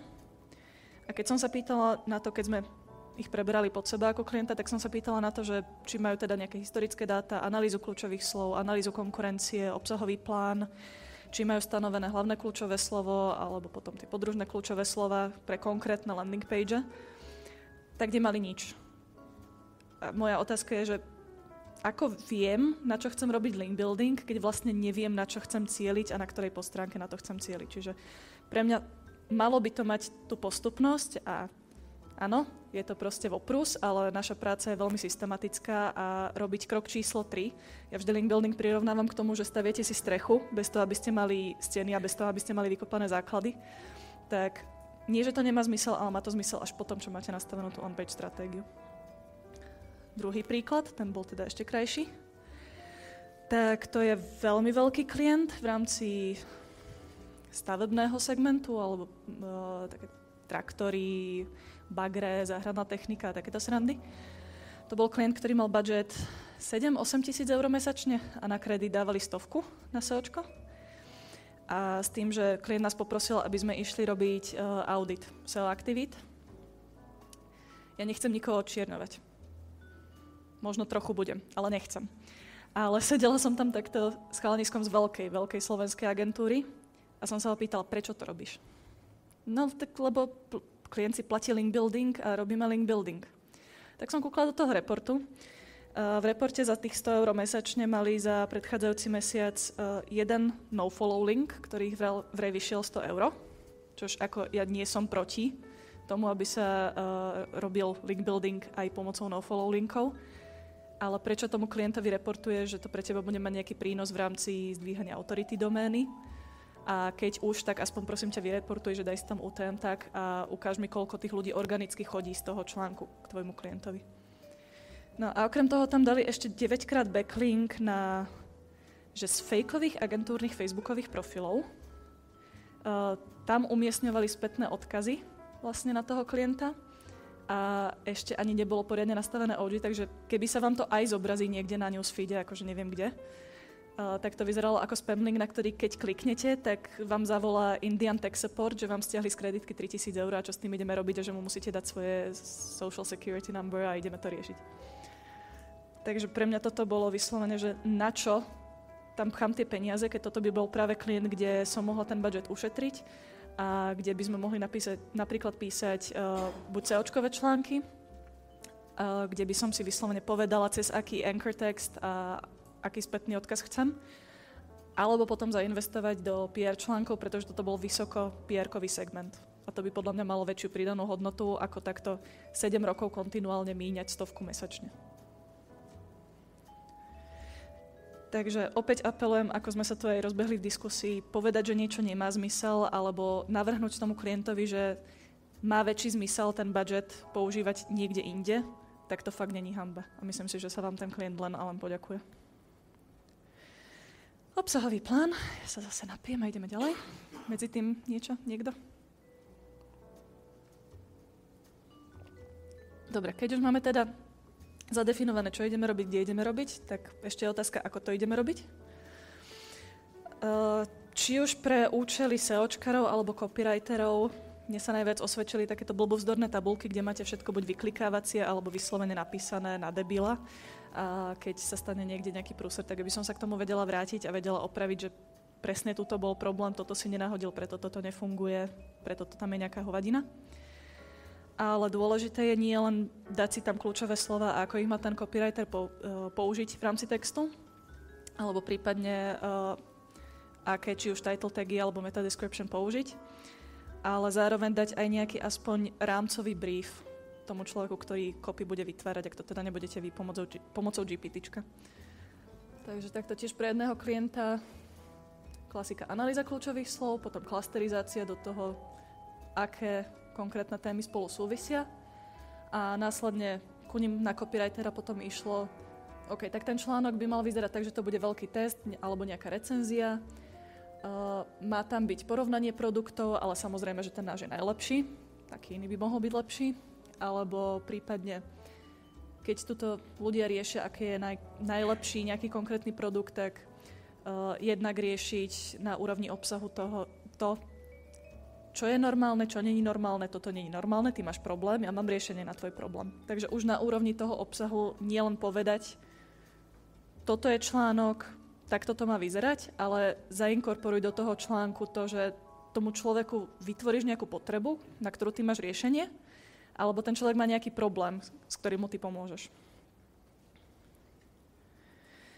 Takže v prvom rade, čo sa týka klasterizácie kľúčových slov, tak ak chceme predbehnúť konkurenciu, tak musíme chcieť ísť viac do hĺbky, čo znamená nie len vytvoriť obsah, ktorý je rovnako dobrý ako ten konkurenčný, ale nejakým spôsobom ich zase prešťať. No, používam to už viackrát, ale je to tak. A tým pádom nedáva logiku vyskladávať ten obsah tak, aby to malo zmysel pre toho používateľa a aby to potom robilo tie konverzie. Taktiež stanoviť si hlavné kľúčové slova, tým pádom v rámci jedného klastra, čo bude to hlavné, na čo sa sústredím, čo je podružnejšie, čo môže ísť potom do nižších hierarchií v rámci textu. A tie klastre môžete vytvárať primárne, teda mali by ste vytvárať na základe analýzy kľúčových slov, ale viete si dopomôcť aj Hrefsom, čo znamená, že ja sa viem pozrieť na to, ktorý parent topic je relevantný pre to kľúčové slovo, viem si to potom takto zoradiť. Zároveň, ale pokiaľ ste vy odborníkom na nejakú tému, a toto vždy apelujem, máte nejaký koníček, máte niečo vyštudované, čo už nerobíte, máte zaplatený kurz, čokoľvek, využívajte to aj v tej práci SEOčkara, pretože nikdy vás nepredbehne SEOčkar, ktorý nerozumie tej danej problematike tak veľmi ako vy. Odraziť sa ale môžete aj z dát, ktoré sú opäť, hlavne v Ahrefse, ja už prestávam vládať. Takže keď neviete, že kade z konopy, tak sa stále môžete pozrieť na to hlavné kľúčové slovo, ktoré ste si zadefinovali pre danú landing pageu a pozrieť sa na keyword ideas. Takže čo sú pridružené kľúčové slova, čo sú otázky, ktoré tí ľudia najčastejšie riešia, na aké ďalšie sa zobrazujeme, alebo o čom ďalej sa rozprávame, ale pre tú slovenčinu je to teda také trochu viac osekané. V angličtine to funguje super. Okrem toho sa viem pozrieť opäť na to, ako vyzerá SERP a prvých 10 pozícií pre dané hlavné kľúčové slovo. Čiže opäť viem sa pozrieť na konkurenciu. Ty vole, nespí mi tu. To je úroveň, ty kokos. Vymluvitý. Takže pozrieť sa na to, ako to má konkurencia a hlavne konkurencia, ktorá rankuje v tých top pozíciách, tak aké ona má vychytané kľúčové slova. Z toho sa tiež viete zase odraziť. Takže preto to už tu zaznelo, ja som teda zastanca toho robiť radšej menší objem, ale veľmi úzko špecificky. No a potom na základe toho opäť si viete vypluť v konkurencii, čo majú všetko v rámci jednej landing page, čo vám mohlo v prípade tej väčšej analýzy kľúčových slov uísť a čo je ešte stále relevantné a viete to doplniť zase o pár desiatok alebo pár stoviek vyhľadávaní mesačne. Okrem toho, toto viete využiť pre tú link buildingovú stratégiu, ako sme si povedali. A dôležité je aj zadefinovať si pri tvorbe obsahového plánu search intent, teda za akým účelom je to konkrétne kľúčové slovo vyhľadávané. Takže opäť, môžete sa pozrieť do Ahrefsu, tento má myslím, že od buď minulého roka konca alebo tohto roka. Zaradené priamo v tom, keď si necháte vyplúť organic keywords. Takže už tu máte rovno zadefinované, či je to brandové kľúčové slovo, či je to informatívne, či je to lokálne, či je to nákupné, prípadne transakčné, to je nákupné, nevadí. Ale viete si zadefinovať aspoň, že aký obsah na to máte tvoriť. Či to bude niečo, čo potrebujete pre produkty, produktové kategórie, či je to niečo, čo máte riešiť na úrovni blogového článku, alebo či je to niečo, čo máte riešiť na úrovni brandu alebo lokálneho SEO. Opäť príklad jeden za všetky. Mala som klienta, ktorý mal opäť záhradná technika a on strašne chcel riešiť traktory TIM. Lebo traktory TIM sú vec a ľudia to chcú a ľudia to budú kupovať. A on potrebuje byť prvý na slovo TIM. Čože síce pekné, oni sú červeno-čierne, je to sexy, dobre, však keď mám záhradu, asi ma to teší. Ale už tomu klientovi ako vysvetliť, že keď niekto hľadá TIM, tak asi nebude úplne hľadať traktor, ale väčšina ľudí rieši, minimálne teda, neviem, ako ste na tom so vzdelanosťou v Českej republike, ale toto je prvý výsledok, toto je druhý výsledok, takže asi viem, že nebudem riešiť pre väčšinu tých ľudí, čo to vyhľadávajú, to, že si chcú kúpiť nový traktor, ale budem riešiť to, že potrebujú slovník slovenského pravopisu.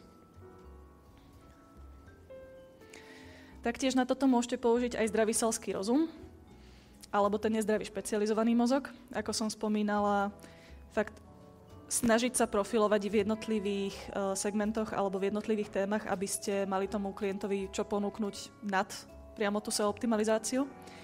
A taktiež prihliadať k tomu marketingovému modelu ako takému, že či ten človek, pre ktorého budem písať daný obsah, je vo fáze see, think, do alebo care. Čo znamená, že napríklad, keď ja si vyhľadávam operácia oči cena, už len to, že hľadám cenu, už som v tej fáze do, čo znamená, že si vyhľadávam, chcem ísť na operáciu očí, riešim cenu, pôjdem sem, alebo pôjdem k môjmu klientovi.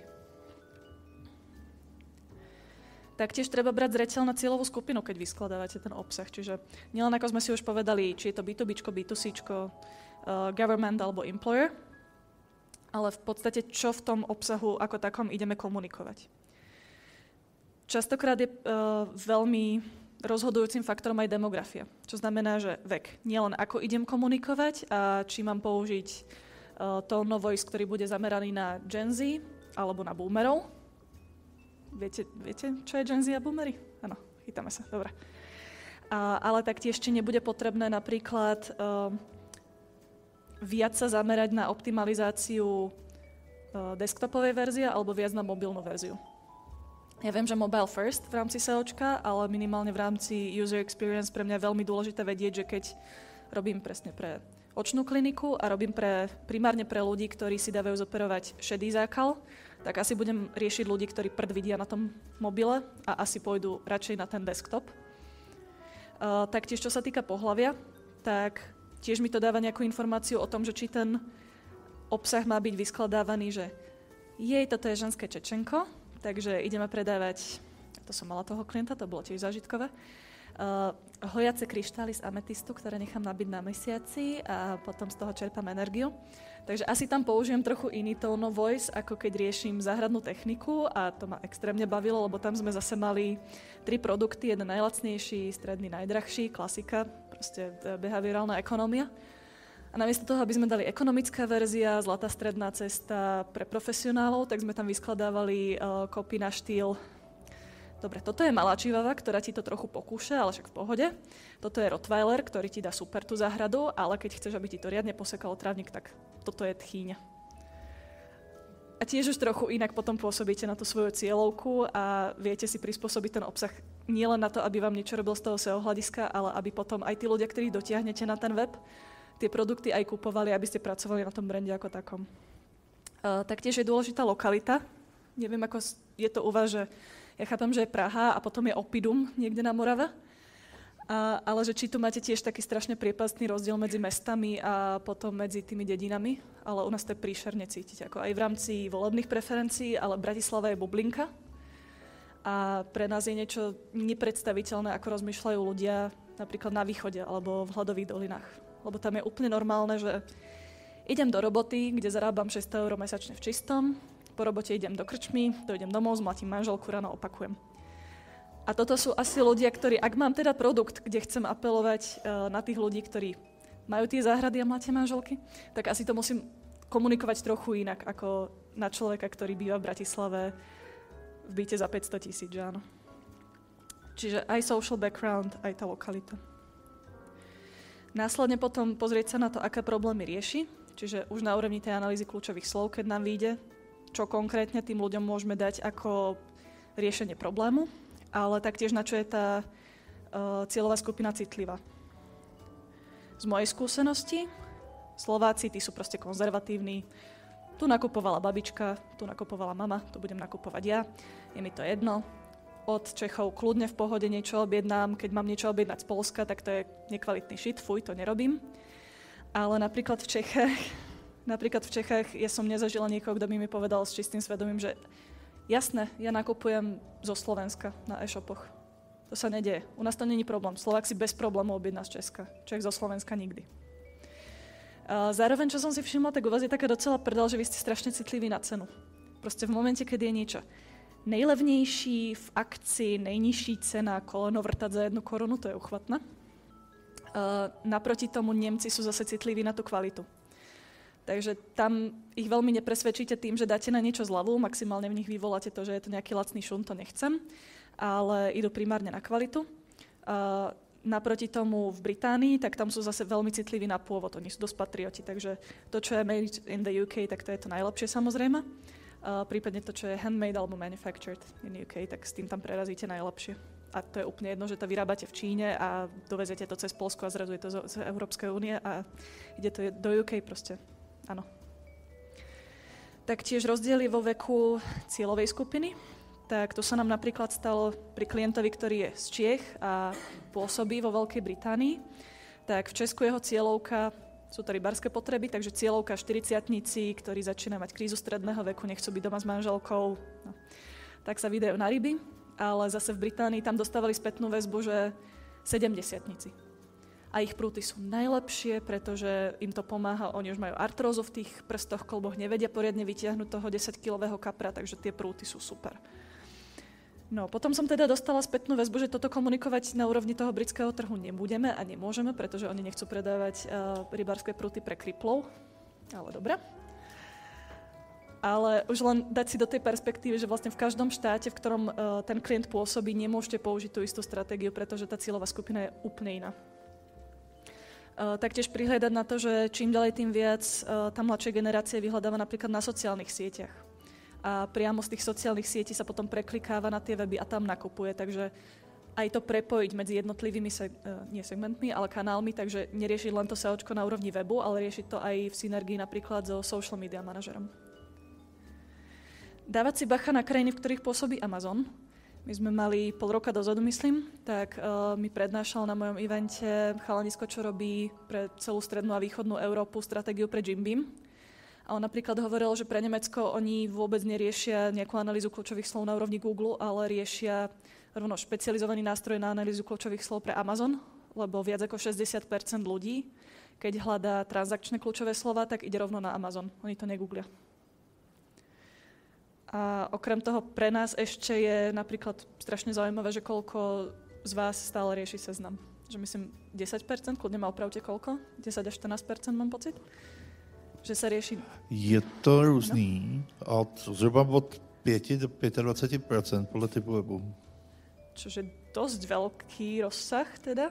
No, ale pre je nás... to jediná konkurence Google v Európe, že jo? No, ale pre nás to je napríklad fascinujúce, lebo my sme tiež, ešte keď ja som bola decko, 15 rokov, tak mali sme Zoznam.sk, mali sme Google. Zoznam.sk neexistuje, nefunguje. Na tom nikto nevyhľadáva. U vás ten Seznam zostal a minimálne, čo sa bavím s ľuďmi, čo majú 40-45, tak všetci, no jasne, na Seznamu to hľadám. Najdu tam, co neznám. A pre nás ako na Slovensku, tak tiež si musíme veľmi potom zmeniť tú perspektívu toho, že OK, idem robiť SEOčko pre českého klienta, musím riešiť aj Seznam. Mám tu potom takú trick question, ja sa pri tom napijem, ale viete mi povedať, čo je toto? Řesenka, no. Dobre. Ešte. Ty to nevíš? Nie. Ja to neviem, preto sa pýtam. Ešte nejaké nápady? Ja bych si ťa pozrela, ako si toto strkáš do ucha, popravde. Hele, ja viem, čo si mala ako vianočné dárky jedného času na webe. To si taky povieme pri pive, ale... No. Ty vole chlapi, vy ste fucking hopeless. Akože áno, žasenka to je, ale taktiež to môže byť aj maskara. Ale vidím, že, ako, ja rozumiem, že väčšina chlapov, ale už len to, že mne akože nenapadne, že nie je to len žasenka, ale je to aj maskara, tak si viem práve o celú skupinu kľúčových slov rozšíriť tú analýzu. A zase keby Čech ide robiť analýzu kľúčových slov na Slovensko, tak myslím, že nikoho z vás nenapadne, že my to voláme špirála úplne bežne. Takže okrem toho, že dávať pozor na tú cieľovku z hľadiska toho, ako rozmýšľa, ako sa správa, tak taktiež je veľmi dôležité aspoň za mňa spolupracovať buď s lokálnym SEOčkarom, alebo aspoň s nejakým copywriterom, ktorý je native speaker v danom jazyku, pretože jeho môžu napadnúť veci, ktoré by takto išli okolo vás, že ani z vlaku nezachytíte. Áno.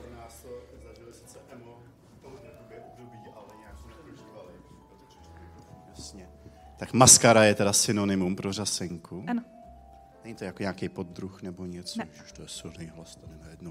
Tak jo, děkuju. Ale jestli chceš, tak ti môžem vysvetliť aj očné linky potom. Ja som si prešla celou tou fázou. Ale ty to podle mě musíš zjistit při tom úvodním výzkumu, ne? Pri čom? Při tom úvodním výzkumu, jako když si dáš asi HR, slovenštinu, tak ti tyhle ty slova začne nabízet. Môže byť, ale sú segmenty, kde nemusí. Akože, áno, máš tam tú šancu, že pravdepodobne zachytí, ale zase preto, ja nehovorím, že toto je buď alebo a že buď tam je všetko alebo nič, ale že môže byť práve nejaký segment, kde nezachytíš 10% z toho, ktoré by si mohol zachytiť, keby rozumieš danej problematike, že skôr týmto smerom som to chcela ťahať spíš. No a teď se dostáváme k tomu, že je to potřeba řešit s tím klientem, že? Protože ty nemůžeš znát všechno jako SEO konzultant. Že ze zdroju, já si určitě najdu témata, kterým to se ty nebudeš rozumět. Mm-hmm. Jo, a v tu chvilku, kdy ti tady chudák hodí na tebe klienta v oboru, který jako ti není, tak jediné, co ti podle mě zbývá, je prostě projít si s klientem, udělat si nějaký výzkum, nechat mu vysvětlit nějaké jako věci, které jsou pro ně důležité, jak se jmenujou, jak jim ty lidi říkají, data ze zákaznické podpory a tak. Určite, súhlasím s tebou, ale tiež si myslím, že nepokrie všetko. Akože všetci sme len ľudia a minimálne na úrovni teda toho klienta, ako častokrát aj on niečo zabudne, alebo niečo opomenie, alebo napríklad nestihnete niečo pokryť, alebo nemá čas, alebo ti povie, že no vy ste ten špecialista, však vy na to robíte tie analýzy. Že ako za mňa, takto, znovu, nie je to čierno-biele, ale za mňa čím viac tých jednotlivých skládačiek v rámci tých puclí pokrieš, tak tým väčšiu máš pravdepodobnosť, že vyskladáš fakt zmysluplnú tú SEO stratégiu, áno? A teda akože myslím, že viacerí tu potvrdia, že sme riešili veľmi špecifické cieľovky niekedy u tých klientov a že tí klienti sa väčšinou v tom veľmi stratia. Že oni sami si neuvedomujú, ako my bežní smrteľníci v tom segmente neplávame posledných 20 rokov ako oni. Jo, príklad, ja som takto mal klienta z HIFI a oni proste nevedeli si predstaviť, že by si niekto kúpil reproduktory pod 300,000 korún. Proste, a tým pádom akože oni riešili úplne iný mentálny svet, akože Spotify bolo, že to človek to nikto nepoužíva. Ja, to mi tiež vlastne, to mi nenapadlo, ďakujem, ale že je tam tá diskrepancia medzi tým, čo klient si myslí, že ten zákazník chce a čo ten zákazník naozaj chce a naozaj vyhľadáva. A to častokrát hlavne pri takých tých startupových veciach, tak to sa mi teraz nedávno stalo, tak som sa pýtala, že no a kto to bude kupovať a ako to bude fungovať a teda. A nakoniec som zistila, že ten človek má len super nápad a keď som sa ho spýtala, že a chcú to tí ľudia? Tak samozrejme, že to chcú, to je super nápad. To, že to nikto nehľadal, alebo to vyhľadával úplne inak, ako to ten klient prezentoval, tiež tam vzniká ten priestor na to, že niečo vynecháš. Áno? Mikrofon podáš, prosím? Ne, mám jenom poznámku tady k těm, jakoby k té řasence nebo maskere nebo tohle, tak občas jako když dělá jako člověk klíčovky na ty Jo, třeba i jako e-shopy, jo, třeba řeknu teď železářství nebo nějaký dveře bezpečnostní, jsem dělal nějaké jakohle šílenosti, což šlo úplně do šroubku v různých jako milimetrech a materiálech a tak. Tak občas tam vlastně, když zjistíš, jako jak ty lidi to vyhledávají v tom slangu, ale takový ty lidi, kteří to třeba montujou tu věc, jo. Takže za mě jako důležitý si promluvit s tím, kdo ty věci jako používá, jo, když děláš tu klíčovku. Ideálně, pokud teda máš možnost se s ním promluvit, jak on tomu vlastně jako říká. Jo, protože ty věci vůbec třeba, já jsem ty klíčové slova nebo ty názvy třeba těch věcí, jak oni tomu říkají, nějaký vohejbák nebo prostě nějaká taková blbost, vůbec jako nenajdeš třeba nikde. Jo, a pak zjistíš třeba, že to nějaký jako srač jako má.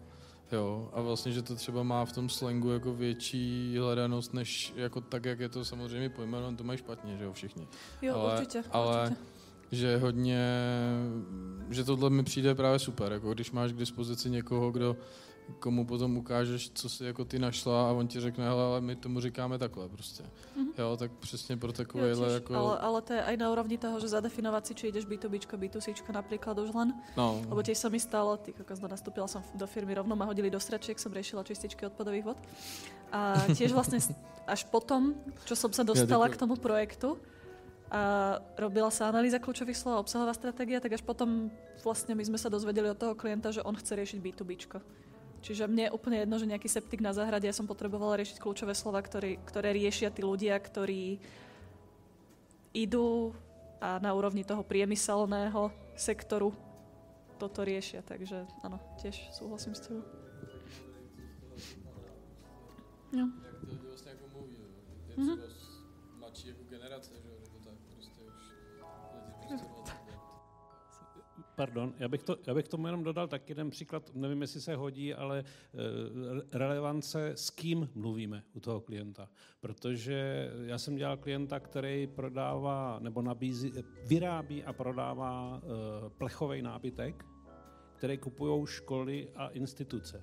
Ale ten, kdo to kupuje, je úplně někdo jiný, než ten, kdo to používá a zpracovává a opravuje a řeší to, jak to vypadá a jestli ty školy, které to používají, jestli to funguje a jestli to ty študáci rozmlátí během prvních 10 dní, protože je to z tenkýho plechu a tak dále, to bychom tady byli půl hodiny. Ale podstatný je, že vlastně tam přesně jsme si museli uvědomit, že nakupuje to ředitel té školy, nakupuje to nákupčí v té firmě, nenakupuje to ten technik, který ty skříně montuje.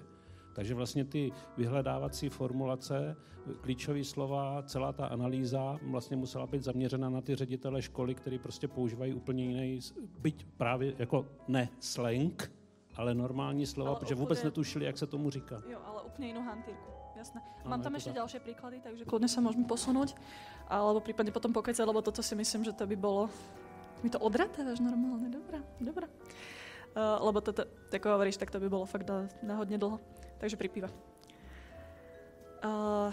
Dobre, ďalšia otázka. Maskarou necháme maskarou, špirálou. Tak čo by ste si vyhľadávali, ak by ste si išli vyšetriť zrak a očný vám povie, že máte šedý zákal? Čo by ste si hľadali? OK. Dobre. OK.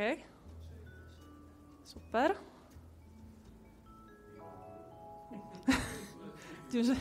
Dobre, už vidím, kto je ten najväčší optimista medzi nami všetkými. Dobre, stále sa držíme toho šedého zákalu. Ale napríklad ja tým, že a ja si ušetrím strašne veľa času, že ja nemusím teraz vysedávať po stredkách s klientom a páčiť z neho, že čo všetko je vlastne šedý zákal, tak mne rovno napadne, že možno to je katarakta. Možno niektorí ľudia dostanú takto lejstro od lekára, tam majú diagnózu katarakta, nemajú však na čo to je a idú si to googliť. A ja už na tejto úrovni im viem ponúknuť ten obsah, že katarakta, čo to je to šedý zákal, ako sa to dá riešiť. Alebo prípadne, ak chcete byť ešte viac fancy a ísť tým na slovenský trh, tak u nás sa to volá sivý zákal. A keď všetci to volajú šedý zákal, toto sú dáta zo Slovenska, sivý zákal stále vyhľadáva plus minus autobus 500-600 ľudí mesačne.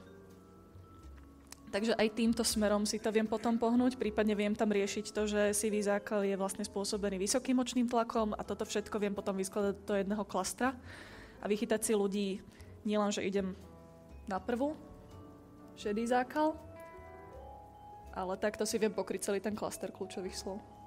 Čiže aj skrz toto ja strašne apelujem na to, že buď to riešte s tým konkrétnym odborníkom na dané téma, alebo si pod seba berte klientov, ktorí vás aj budú baviť, lebo potom to je o niečom úplne inom, keď sa hrabete v tých dátach a ste, že čo ešte objavím. Taký malá detektívna práca. Takže toto je jeden príklad. Okrem toho môže byť aj zelený zákal.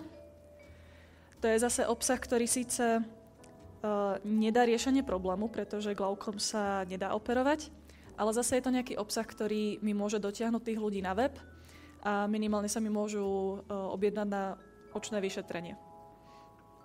To isté môžem v rámci teda toho medicínskej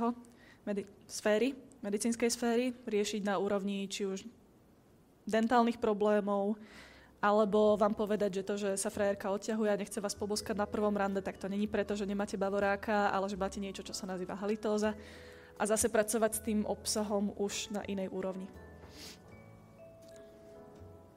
Opäť opakovala by som sa, takže vzájomne sa doplňať v rámci SEOčka a v rámci konkrétneho odboru ako takého. A nie len na úrovni toho, že si doplňate ten obsah, ale aj na úrovni toho, že môžete spolupracovať s ľuďmi, ktorí vám budú pomáhať vytvárať tú topical authority a najmä na úrovni teda či už zdravej výživy alebo medicíny. Čo sa týka USPčka, vieme, čo je USPčko? Dobre, pardon. Unique Seller Proposition. Áno. Čiže v podstate už na úrovni toho search appearance ja viem komunikovať to, ako ja som lepšie oproti konkurencii. Čiže nielen keď pritiahnem človeka na web, ale už len keď si vyhľadá nejakú kverinu, pozrie sa na to, čo mu vyskočí a ja mu tam viem povedať, čo mám ja, čo nemá konkurencia, prečo ty máš kliknúť zrovna na mňa a nie na konkurenciu. Poznáte takú kejsku so zlatým bažantom a čistými trúbkami? Ne. Tak Zlatý bažant si vytvoril kampaň na tom, že oni čistia trúbky predtým, ako idú tankovať pivo a preto ich pivo je lepšie ako pivo všetkých ostatných. Čož není pravda, všetci si umývajú trúbky, proste lebo basic hygiena. A presne aj toto, že spýtaj sa klienta, čo je jeho konkurenčná výhoda. No klient nikdy v živote nepoužije to, že čistenie trubiek je konkurenčná výhoda, lebo to robia všetci. Akurát Zlatý bažant zistil, že nikto to nekomunikuje, začali to komunikovať oni a zrazu mali reputáciu v rámci tej zákazníckej bázy, že to pivo je fakt dobré, lebo oni čistia trubky a keď je to totálny grc, nepíte Zlatý bažant, je to hnusné. Ale zase, využili niečo, čo mali ako samozrejmosť, ale využili to vo svoj prospech. Takže toto viem komunikovať, či už na úrovni title tagu, alebo na úrovni meta description, alebo na úrovni rich snippetov. Alebo si to vygooglím. A u nás napríklad používame na to nielen Scrape.dat zo Screaming Frogu, ale tiež sme si na to vytvorili potom custom scripty, kde v podstate ja si vytiahnem z admina celý export konkrétnych produktov, zadám si, čo sú moje konkurenčné výhody, zadám mu jednoduchý prompt, takže použij slova ako luxusný, nádherný, najlepší, 24 hodín dodanie, teda. A následne zbehnem skript, ktorý mi toto doplní na úroveň priamo search appearance alebo na úrovni potom krátkeho popisku v rámci produktu. Čiže neznamená to teraz, že by ste museli prekopávať celý ten web. Dá sa na to niečo takéto zbuildiť, alebo si viete pomôcť GPTčkom, keď už teda nie ste veľmi kamaráti v rámci programovania, ale využiť aj tento priestor na to, aby ste toho človeka vôbec presvedčili, že má kliknúť zrovna na ten váš výsledok vyhľadávania. Taktiež, čo sa týka copywritingu, ako sme si už ukazovali, tak kvalitne zadať daný text, alebo prípadne vyskladať dobrý prompt pre GPTčko. Schválne sa ešte opýtam, kto spolupracuje s nejakým copykom. Ešte. Dobre, je to niečo v rámci veľmi špecifického segmentu, alebo sú to aj také všeobecné texty, ktoré GPTčko spraví za 5 minút? Vybavené. OK. Lebo takto. Ja nechcem zase nikoho odšierďovať, ale u nás napríklad nemáme copyka posledný rok a pol, myslím. Rok a pol. Ten posledný vyhorel, ale toho som našla na Tindri, takže asi dobrá. Ale ako vyslovene nemali sme potom potrebu toho copyka brať do firmy, pretože tie texty, ktoré tí ľudia vyskladávali, tak to bol tak generický grc, že GPTčko ti to tiež vyskladá za nepomerne menšie finančné obnosy, ale samozrejme neznamená, že teraz, keď mám vysoko špecializovaný článok, na ktorý potrebujem odborníka, tak to hodím po GPTčku, ale tiež snažiť sa to trochu viac optimalizovať a určite, keď už idem do toho, že potrebujem veľmi prínosný obsah, na ktorý potrebujem špecialistu, tak bude dobré zadanie, lebo aj ten najlepší špecialista vám vyplechuje vínu, pokiaľ mu nepoviete, čo po ňom chcete. Mám veľmi málo času, necháme si otázky nakoniec, dobre? Nie, môže na konci, tak to už, toto mám hodinky, takže prepáč, Pavle, ale dáme si to nakoniec. No veď práve, no ja viem. Dobre, či už na to použijete človeka, alebo na to použijete GPTčko, tak či tak ja vždy apelujem na to, že skontrolujte si ten výstup, lebo sebelepší kopík je tiež len človek a GPTčko je tiež len AI-ko a vie vám to vypluť chujoviny, ktoré vám viac ublížia, ako pomôžu. A taktiež nechrli tie články bezmyšlienkovite, lebo ako som dostala názor teda od jedného SEOčkara, tak prečo píšeš články? No lebo sa to tak robí. My píšeme 2 články mesačne. Bez ohľadu na to, aký klient, aký segment, čo vyšlo z analýzy kľúčových slov, proste treba tvoriť obsah. Čiže uvedomiť si, že cieľom toho klienta nie je vyšší trafik, to môže byť váš cieľ, vaše KPI, že zdvihnem organickú návštevnosť, super, ale pokiaľ ja toho užívateľa budem dostávať na stránky, z ktorých on sa nemá šancu niekam zmysluplne prekliknúť, alebo len si prečíta ten obsah, odíde a nakúpi konkurencie, tak to je zase niečo, že dobre, a čo z toho má klient? A bude sa vás pýtať, a čo ste mi tým zarobili? Komu tým prospiete? Takže pozerať sa na to SEOčko aj v kontexte toho UX-u, aj v kontexte CX-ka. A jeden príklad, čo by som tu dala, tak to sme mali klienta Foodland.sk, čo je e-shop s vietnamskými potravinami. Tiež krásny článok, ľudia očividne hľadajú, aký je rozdiel medzi nudlami, udon nudlami a ramen nudlami. Takže, čo to je história, špecifika, jak sa líšia, záver, normálny rešerš, či koľko, aké by som teraz odovzdávala bakalárku. Ale že by niekoho napadlo, keď už teda riešim, že aký je medzi tým rozdiel a do akého receptu to mám použiť, tak dať tam možno nejaký krátky recept, vyskladať tam tie jednotlivé produkty, alebo tam aspoň kurníkšo paprnúť ten produktový widget s tým, že tuto si kúp takéto nudle, tuto hen také nudle, to už nikoho nenapadlo. Čiže super, mám perfektný článok, perfektný obsah. Prežijeme. Ale že by som z toho robila nejaké konverzie, tak to už nikoho nenapadlo. Ak robíte so zdravou výživou, tak tam by som ešte veľmi teda apelovala na to, že dávajte si bacha na medical claims. U vás v Čechách to je masaker, u nás na Slovensku tam sa to ešte dá s privretím všetkých 4 očí. Ale napríklad nemôžete mať na webe uvedenú informáciu, že čaj z vrbovej kôry lieči trombózu. Ale musíte povedať, že obsahuje vrbovú kôru, ktorá obsahuje kyselinu salicylovú, ktorá v medicíne slúži na prípravu farmaceuticky významnej kyseliny. S týmto to viete obísť. Ale čo sa týka českej legislatívy, tak tam viem, že už ani toto neprejde a momentálne s jedným klientom riešime to, ako vyskladať presne prompty pre GPTčko, ako napojiť skript na tie popisy produktov, aby sme o tých produktoch vôbec mohli povedať niečo, pretože takto, na úrovni Česka vám tam príde kontrola určite, na úrovni Slovenska tam je to také, že keď vás niekto udá, tak vtedy vám príde kontrola a potom vás buzerujú neustále a keď zavoláte tiete, čo tam máte napísať, tak povie, že tak tam radšej nedávajte nič, čo asi nie je úplne optimálne pre SEOčko. Ale vyslovene dbať aj na to, aby ten web potom následne nebol penalizovaný alebo aby klientovi nedošla pokuta s tým, že ale vy ste mi tu napísali niečo, čo v rámci legislatívy nie je možné uvádzať na webe.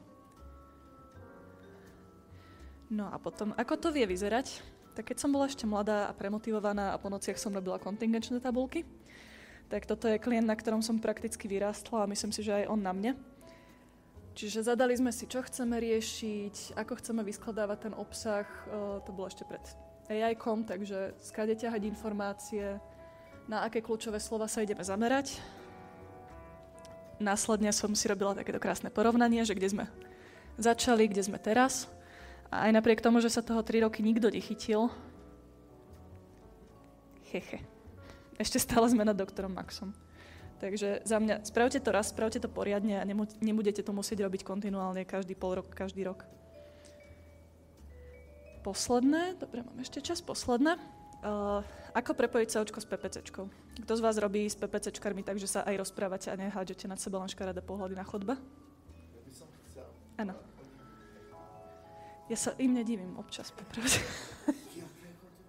Tak my po nich chceme dát, akože divíš sa im. Já když se bavím sám se sebou. Ako to už je možno trochu na lieky, ale ja ti fandím. Ne, hele, akože ja mám s PPCčkarmi najväčší problém, že ja po ňom niečo chcem, aby mi dal dáta, čo to robí, prečo to nerobí. Algoritmus sa učí, to je moje najobľúbenejšie, potom máme malý budget a potom ešte často počúvam klient je kokot. A to pre mňa fakt nie sú argumenty. Takže ako ja sa veľmi aktívne snažím s tými PPCčkarmi pracovať tak, aby sme sa navzájom doplňali a aby sme pre toho klienta vyskladali tú stratégiu čo najzmysluplnejšie naprieč jednotlivými kanálmi.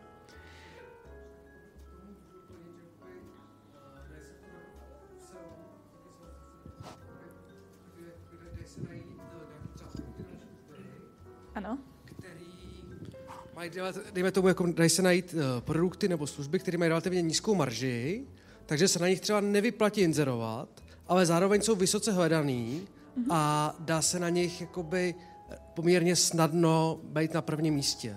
Takže se tam vyplatí zabít to na PPCčku, ale naopak jakoby investovat nějaký čas a peníze do SEA, protože tam ty jakoby konverze padají v podstatě sami bez nějakého vyššího úsilí a kdyby to měl člověk na PPCčku, tam do toho nasype strašně peněz a ještě mu to jakoby bude kazit ty čísla, protože mu to bude kazat hodně konverzí. Zastavím, lebo keby mi dáš 30 sekúnd, tak to poviem. Ale súhlasím s tebou. Že ako pre mňa to není o tom, že ideme robiť buď alebo, ale zamyslíme sa nad tým, že kde má zmysel tie prachy dávať. Že môžeme kľudne dať polku PPCčka, polku SEOčko, ale tak, aby to malo zmysel. Presne aj s ohľadom na to, že ako byduje konkurencia, napríklad na searchových kampaniach. Takže či napríklad ten produkt, ja častokrát dávam do analýz kľúčových slov aj nielen CPCčko, ale aj CPSko, čo znamená, že pomer klikov voči tomu, ako veľmi je to vyhľadávané. A keď vidím, že je to veľmi vyhľadávané, ľudia na to neklikajú na tej reklame, ale je to vyhľadávané, tak pre mňa to je, vieš čo, brácho, dobre, tak PPCčku na to robiť nebudeme, ale budeme robiť SEOčko. Alebo práve naopak, týmto som chcela práve povedať, že máme ešte ďalší scraper spravený, ktorý ti pozrie prvých, myslím, že buď 50 alebo 60 výsledkov v rámci platenej reklamy. A vieš si potom následne v tom exporte porovnať, že dobre, tak konkurencia má spustené tieto reklamy, ja mám spustenú takúto reklamu, konkurencia môže mať ten produkt lacnejšie, môže mať nižšiu jednotkovú cenu, môže mať rýchlejšie dodanie, môže mať poštovné za menej a v tom prípade, ako prečo ja by som sa snažila tam prebiť na PPCčke, keď to isté môžem urobiť vlastne na SEOčku, lebo ten človek aj tak, aj keby sa tým prediera, tak aj tak na mňa neklikne. Proste na čo. Čiže následne to u nás vyzerá takto. Vyprdneme si konkurenciu, na čo konkurencia cieli.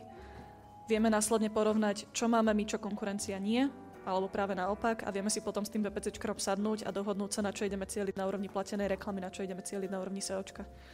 Takže za mňa, ako nebrať ich ako iný živočíšny druh, ale snažiť sa dohodnúť čo najviac ľudský a hlavne čo najviac na základe dát, pretože to je v podstate to, čo bude najviac prínosné pre toho klienta, ale aj pre vás, lebo ten klient s vami bude chcieť robiť ďalej. Ale ďakujem za otázku, bolo to veľmi relevantné, áno, máš pravdu. Dobre, ja už končím, v pohode. Už mi dochádza pivo, takže už v pohode. Dobre, takže čo si z celej prednášky odniesť? Takže aj keby som vás tu uspala, tak aspoň teraz poslednú minútku dávajte pozor.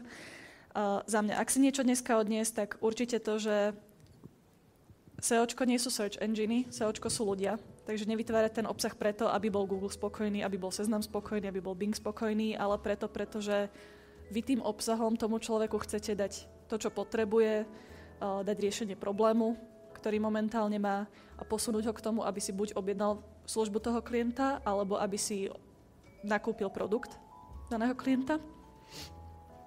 Zároveň uvedomiť si, že moje KPI-ka nie sú synonymom klientových biznis cieľov, takže čo ja môžem považovať za úchvatný úspech, že tu som sa na toto kľúčové slovo dostala na prvé miesto, tak pre toho klienta môže mať nulovú pridanú hodnotu, pretože mu to nezarába. Alebo práve naopak, čož bol ten jeden príklad s konkrétnym klientom, tak ja som sa snažila veľmi vysvetliť, že není úplne optimálne sa na konkrétne kľúčové slovo snažiť prebojovať, lebo vysoká konkurencia, alebo nízka hľadanosť. Ale mne to Pavel Unger 7 rokov dozadu povedal. A ja to chcem na prvom mieste. Kúkam, dobre. Tak tam sme tiež skončili. Takže spoznať svojho klienta a snažiť sa to čo najviac obrusiť hrany, aby to bolo zmysluplné aj pre ňoho, aj pre vás.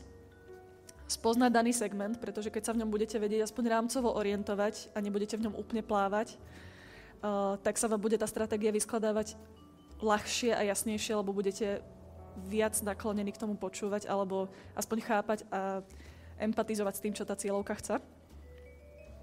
Spoznať cieľovku, čiže vedieť sa vcítiť do tých ľudí a hlavne myslieť na to, že všetko so všetkým súvisí. Takže nebrať SEOčko ako samostatnú entitu, ale naozaj si uvedomiť, že má to mať presah do ďalších sfér, ďalších segmentov alebo ďalších kanálov a nebať sa požiadať nikoho o radu alebo o názor alebo o pomoc. A tým nemyslím len nás ako SEO špecialistov, ale tiež kolegov, ktorí riešia sociálne siete, PPCčku, newsletter marketing, čokoľvek. Taktiež apelujem z domu na to, aby ste sa profilovali, aby ste využívali aj svoje záľuby alebo svoje vedomosti z iných sfér pre SEOčko a pre skladanie stratégií. No a síce posledné, ale nie nezanedbateľné, tak ako povedal jeden veľmi, veľmi múdry muž, ktorého si veľmi vážim.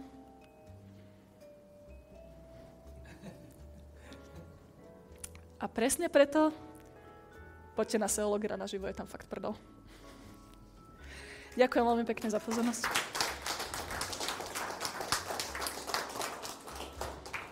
Díky moc.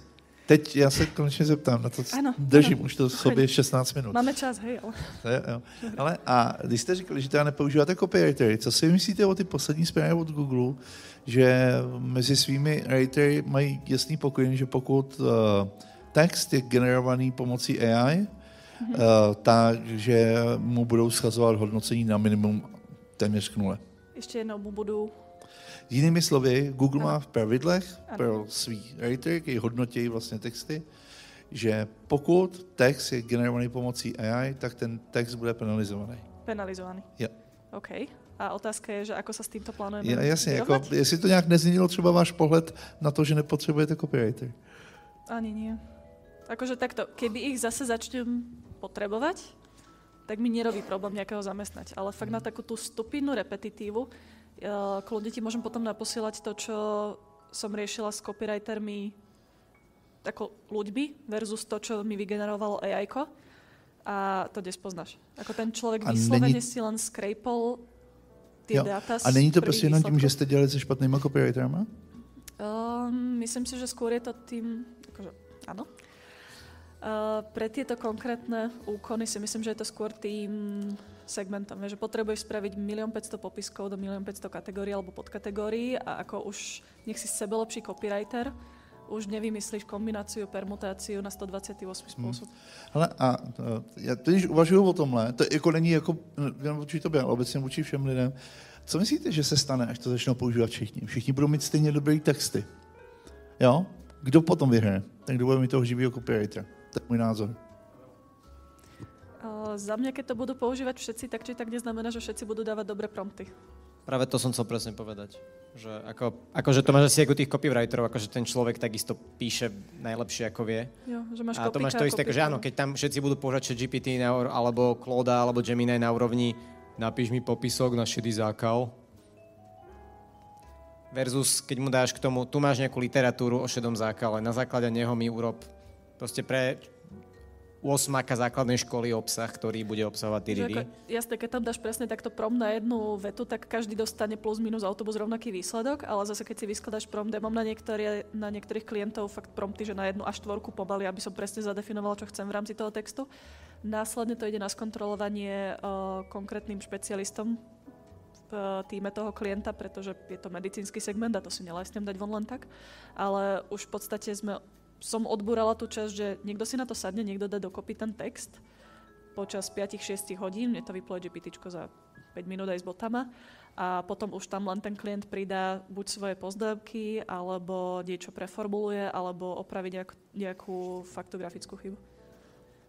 Posledná vec je v rámci našich slovenských klientov poviem, že začnem sa obávať až vo chvíli, kedy dokážu GPTčka odlíšiť slovinčinu a slovenčinu.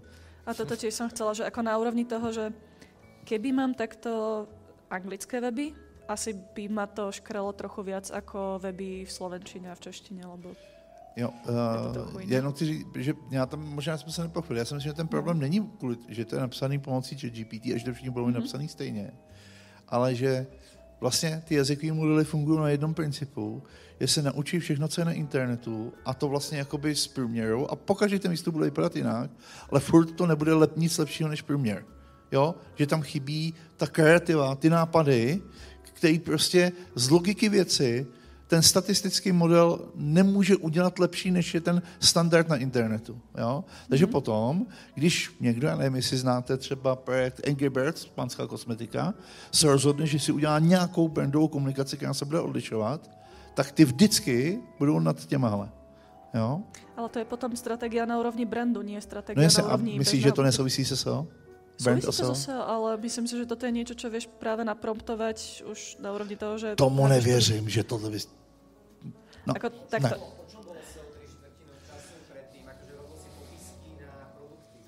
No jasně, ale... Takto, áno, když áno, máš dobrýho copywritera, tak dost? Ne, takto. Že podľa mňa tá kreativita určite na úrovni brandu áno, ale keď máš opisovať parametrickú kategóriu, tam akože môžeš použiť sebe lepšího kopíka. A hodně si najít produktový nebo kategorický popisky, co oni tam s tím textem dělají. Fakt se podívej. Nie, ale stále sú to, pre mňa osobne sú to ľubivé produkty. Akože toto ja by som ti nedokázala napísať a nemyslím si, že cieľová skupina by toto dokázala oceniť na úrovni toho, keď riešiš šrouby alebo matice. Vieš, to skôr týmto smerom. No. Koľko kreativity je v Alze popiskov? Ukáž sa na ich newslettery. Newsletter nie, ale... Jako ne, mají to tam a prostě... Já jsem přesvědčený, že toto... Já si myslím, že se dá navzájem. Že třeba ChatGPT, tam jde nastavit ten jazykový modul, že bude mluvit jako určitý styl. Ale ono to nevymyslí, jakoby, řekněme, tu eleganci, tu bystrost, kterou mají zatím. To ti nevymyslí nikdy, tam musí vždycky dodat ten člověk, jo? A... To jasně, ale myslím si, že hromada lidí to jako nepozná. Já třeba jsem si udělal jazykový modul, který nedal narážky, bude mít jako super vulgárně a je to jako kdyby člověk mluvil s. A tam nejde o to, aby to nerozpoznalo, ale aby to bylo víc než průměr, jo? Protože teďka 90, nebo ne, řekněme, 60% copywriterů píše search, souhlasí. Jo? Ale není to kvůli tomu, že by ChatGPT bylo výrazně lepší, jenom že ty copywriteri jsou výrazně špatní. To je ten problém, jo? Tam je to obráceně. No a co se stane, že během pár let se všichni začnou naučit používat jazykový modely. Znamená, ta nula se zvedne někam a vlastně ChatGPT bude nová nula. Jo? A to znamená, že ti, co teďka nemají nic, budou mít to, co jim napíše ChatGPT, a pak budou nějaký firmy, které řeknou, ale já chci víc. Já chci být špička na trhu. Já chci být nad těma nulama. No ale tak to neznamená, že ten trh sa potom neotočí zase naspäť tým druhým smerom. Vieš, že všetci robia AI, tak niekto sa bude chcieť odlíšiť. Vieš, se snažím říct, že si nemyslím, že je dobře zahodit copywriter a nemít je v té firmě. Jo? Ale to som ani nepovedala. Ja som vám povedala, že momentálne ich nevyužijeme.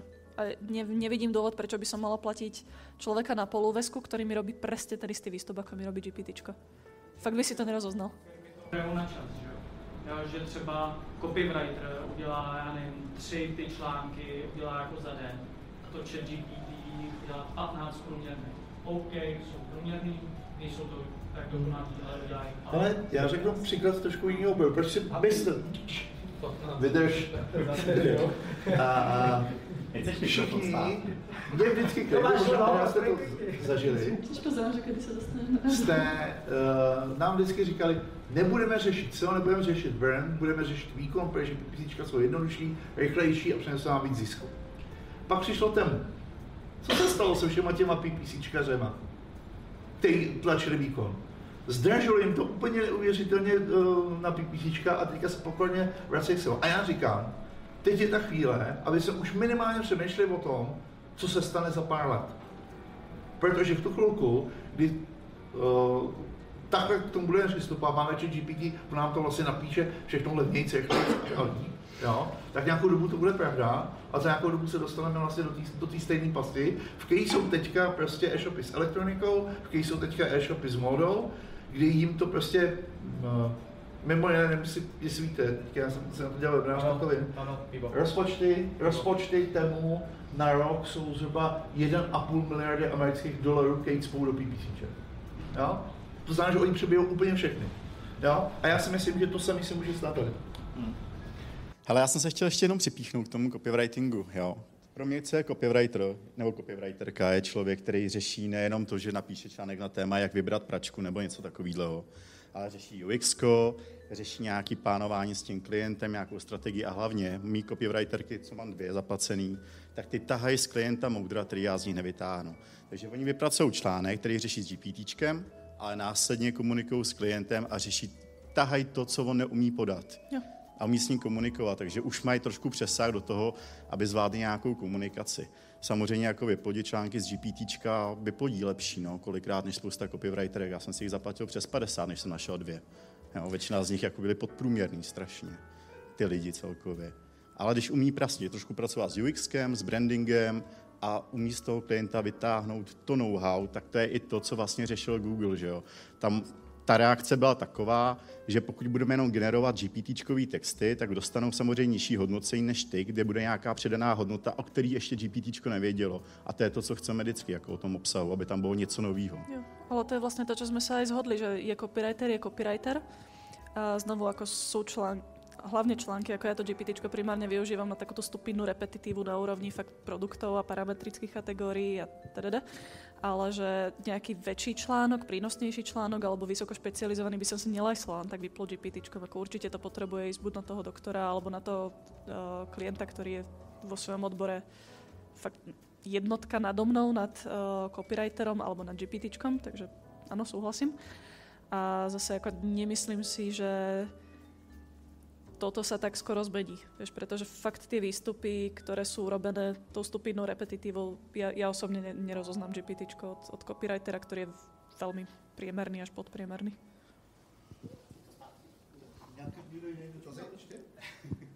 Já bych tomu teda trošku přispěl do té divoké diskuze tady, protože já teda používám GPTčko taky na tvorbu textu, ale trochu jiným způsobem.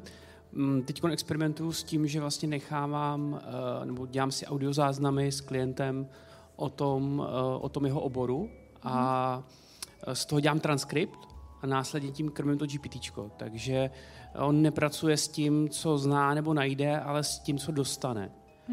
A to si myslím, že je takový jako konsenzus mezi tím, co tady říkal Pavel a mezi tím, co jsi říkala ty, kdy vlastně ano, zpracuje to GPT, ale ty data nejsou vycucaný z internetu. No, tak a ja si myslím, že v tomto je vlastne tá cesta, rovnako ako sme sa bavili na SEOlogeru 2 roky dozadu, že či AI-ko nahradí SEOčka, áno, keď nad tým nerozmýšľaš a robíš tú juniornú, znovu stupidnú repetitívu, tak áno, nahradí ťa to, ale ja v tom skôr vidím práve ten potenciál využiť to na to, aby som netrávila teraz 10 hodín nejakým úplne mikromanagementom a mravenčou prácou, keď viem, že ja mám tú mentálnu kapacitu na to riešiť tie veci nad tým a riešiť tú stratégiu ako takú a riešiť tone of voice. A ako skôr si myslím, že je to zase dobrý sluha, zlý pán a pomôcka k tomu, aby si vyskladal ten obsah, na ktorý fakt nepotrebuješ platiť človeka za 10 € na normostranu, ale ako nemôžeš sa na to spoliehať do tej miery, že ti to spraví obsah na sociálne siete, na web, na prínosné blogové články, alebo ti to vyrieši komunikáciu značky jako takej. Jasně. Já si myslím, že tam možná na to se můžeme shodnout, že je cesta. A o čem já přemýšlím v tu chvilku, kdy to nebude tenhle ten veřejný asistent, ale je to nějaký jazykový model, který bude napojený na interní data firmy, zákaznické data, objednávky, o čem si ty lidi s náma píšou, to znamená data, které nejsou veřejný, jo? Ale nebude to dělat to, co se hodí na web, ale udělá to spíš nějakou rešerši, přípravu, ale pak si k tomu sedne nějaký copywriter, který mu ušetří tu práci té rešerše a z toho se pak vznikne nějaký finální obsah. Ano. To by mi mohlo dávat jako větší smysl.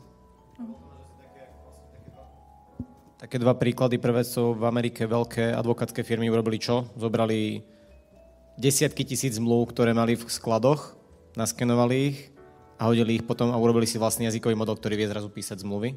Good luck, dať to spraviť akože na prvú len GPTčku. A druhý taký je Intercom. Čo oni spravili? Naleješ proste desiatky tisíc dobrých customer service konverzácií a naučíš potom vlastný jazykový model, ktorý vie robiť customer support. Akože znova, veľa šťastia urobiť to na základom GPT modely, aby robil support, no tak zákazník si bude dávať kamene na pizzu, hej. Každopádne ďakujeme veľmi pekne, Zlatka. Rado sa stalo, Patrik. Tak jo, super, protože čas kvapí. Pojďme se domluvit teďka, že to ukončíme. Poděkujeme Zlatce za úžasnou a řekl bych inspirativní přednášku. Dáme si společně nějaké zbytky občerstvení, pokud tam zbyly, a pak se pomalu vypravíme do restaurace na pivo, víno, džus, řízek. Ja v prvom rade a v poslednom rade ďakujem ešte raz veľmi pekne za pozvanie a len sa pre istotu opýtam, nejaká spoločná fotka. Plánuje sa? Áno. Už sa môže? Ja by som sa strašne rada pochválila u nás na Slovensku, ako tu máte super komunitu. Tak jo, tak ak by sme sa vedeli cvaknúť, budeme. Prosím vás, běžte na pódium. Tak a Kam inam? vyfotíme to.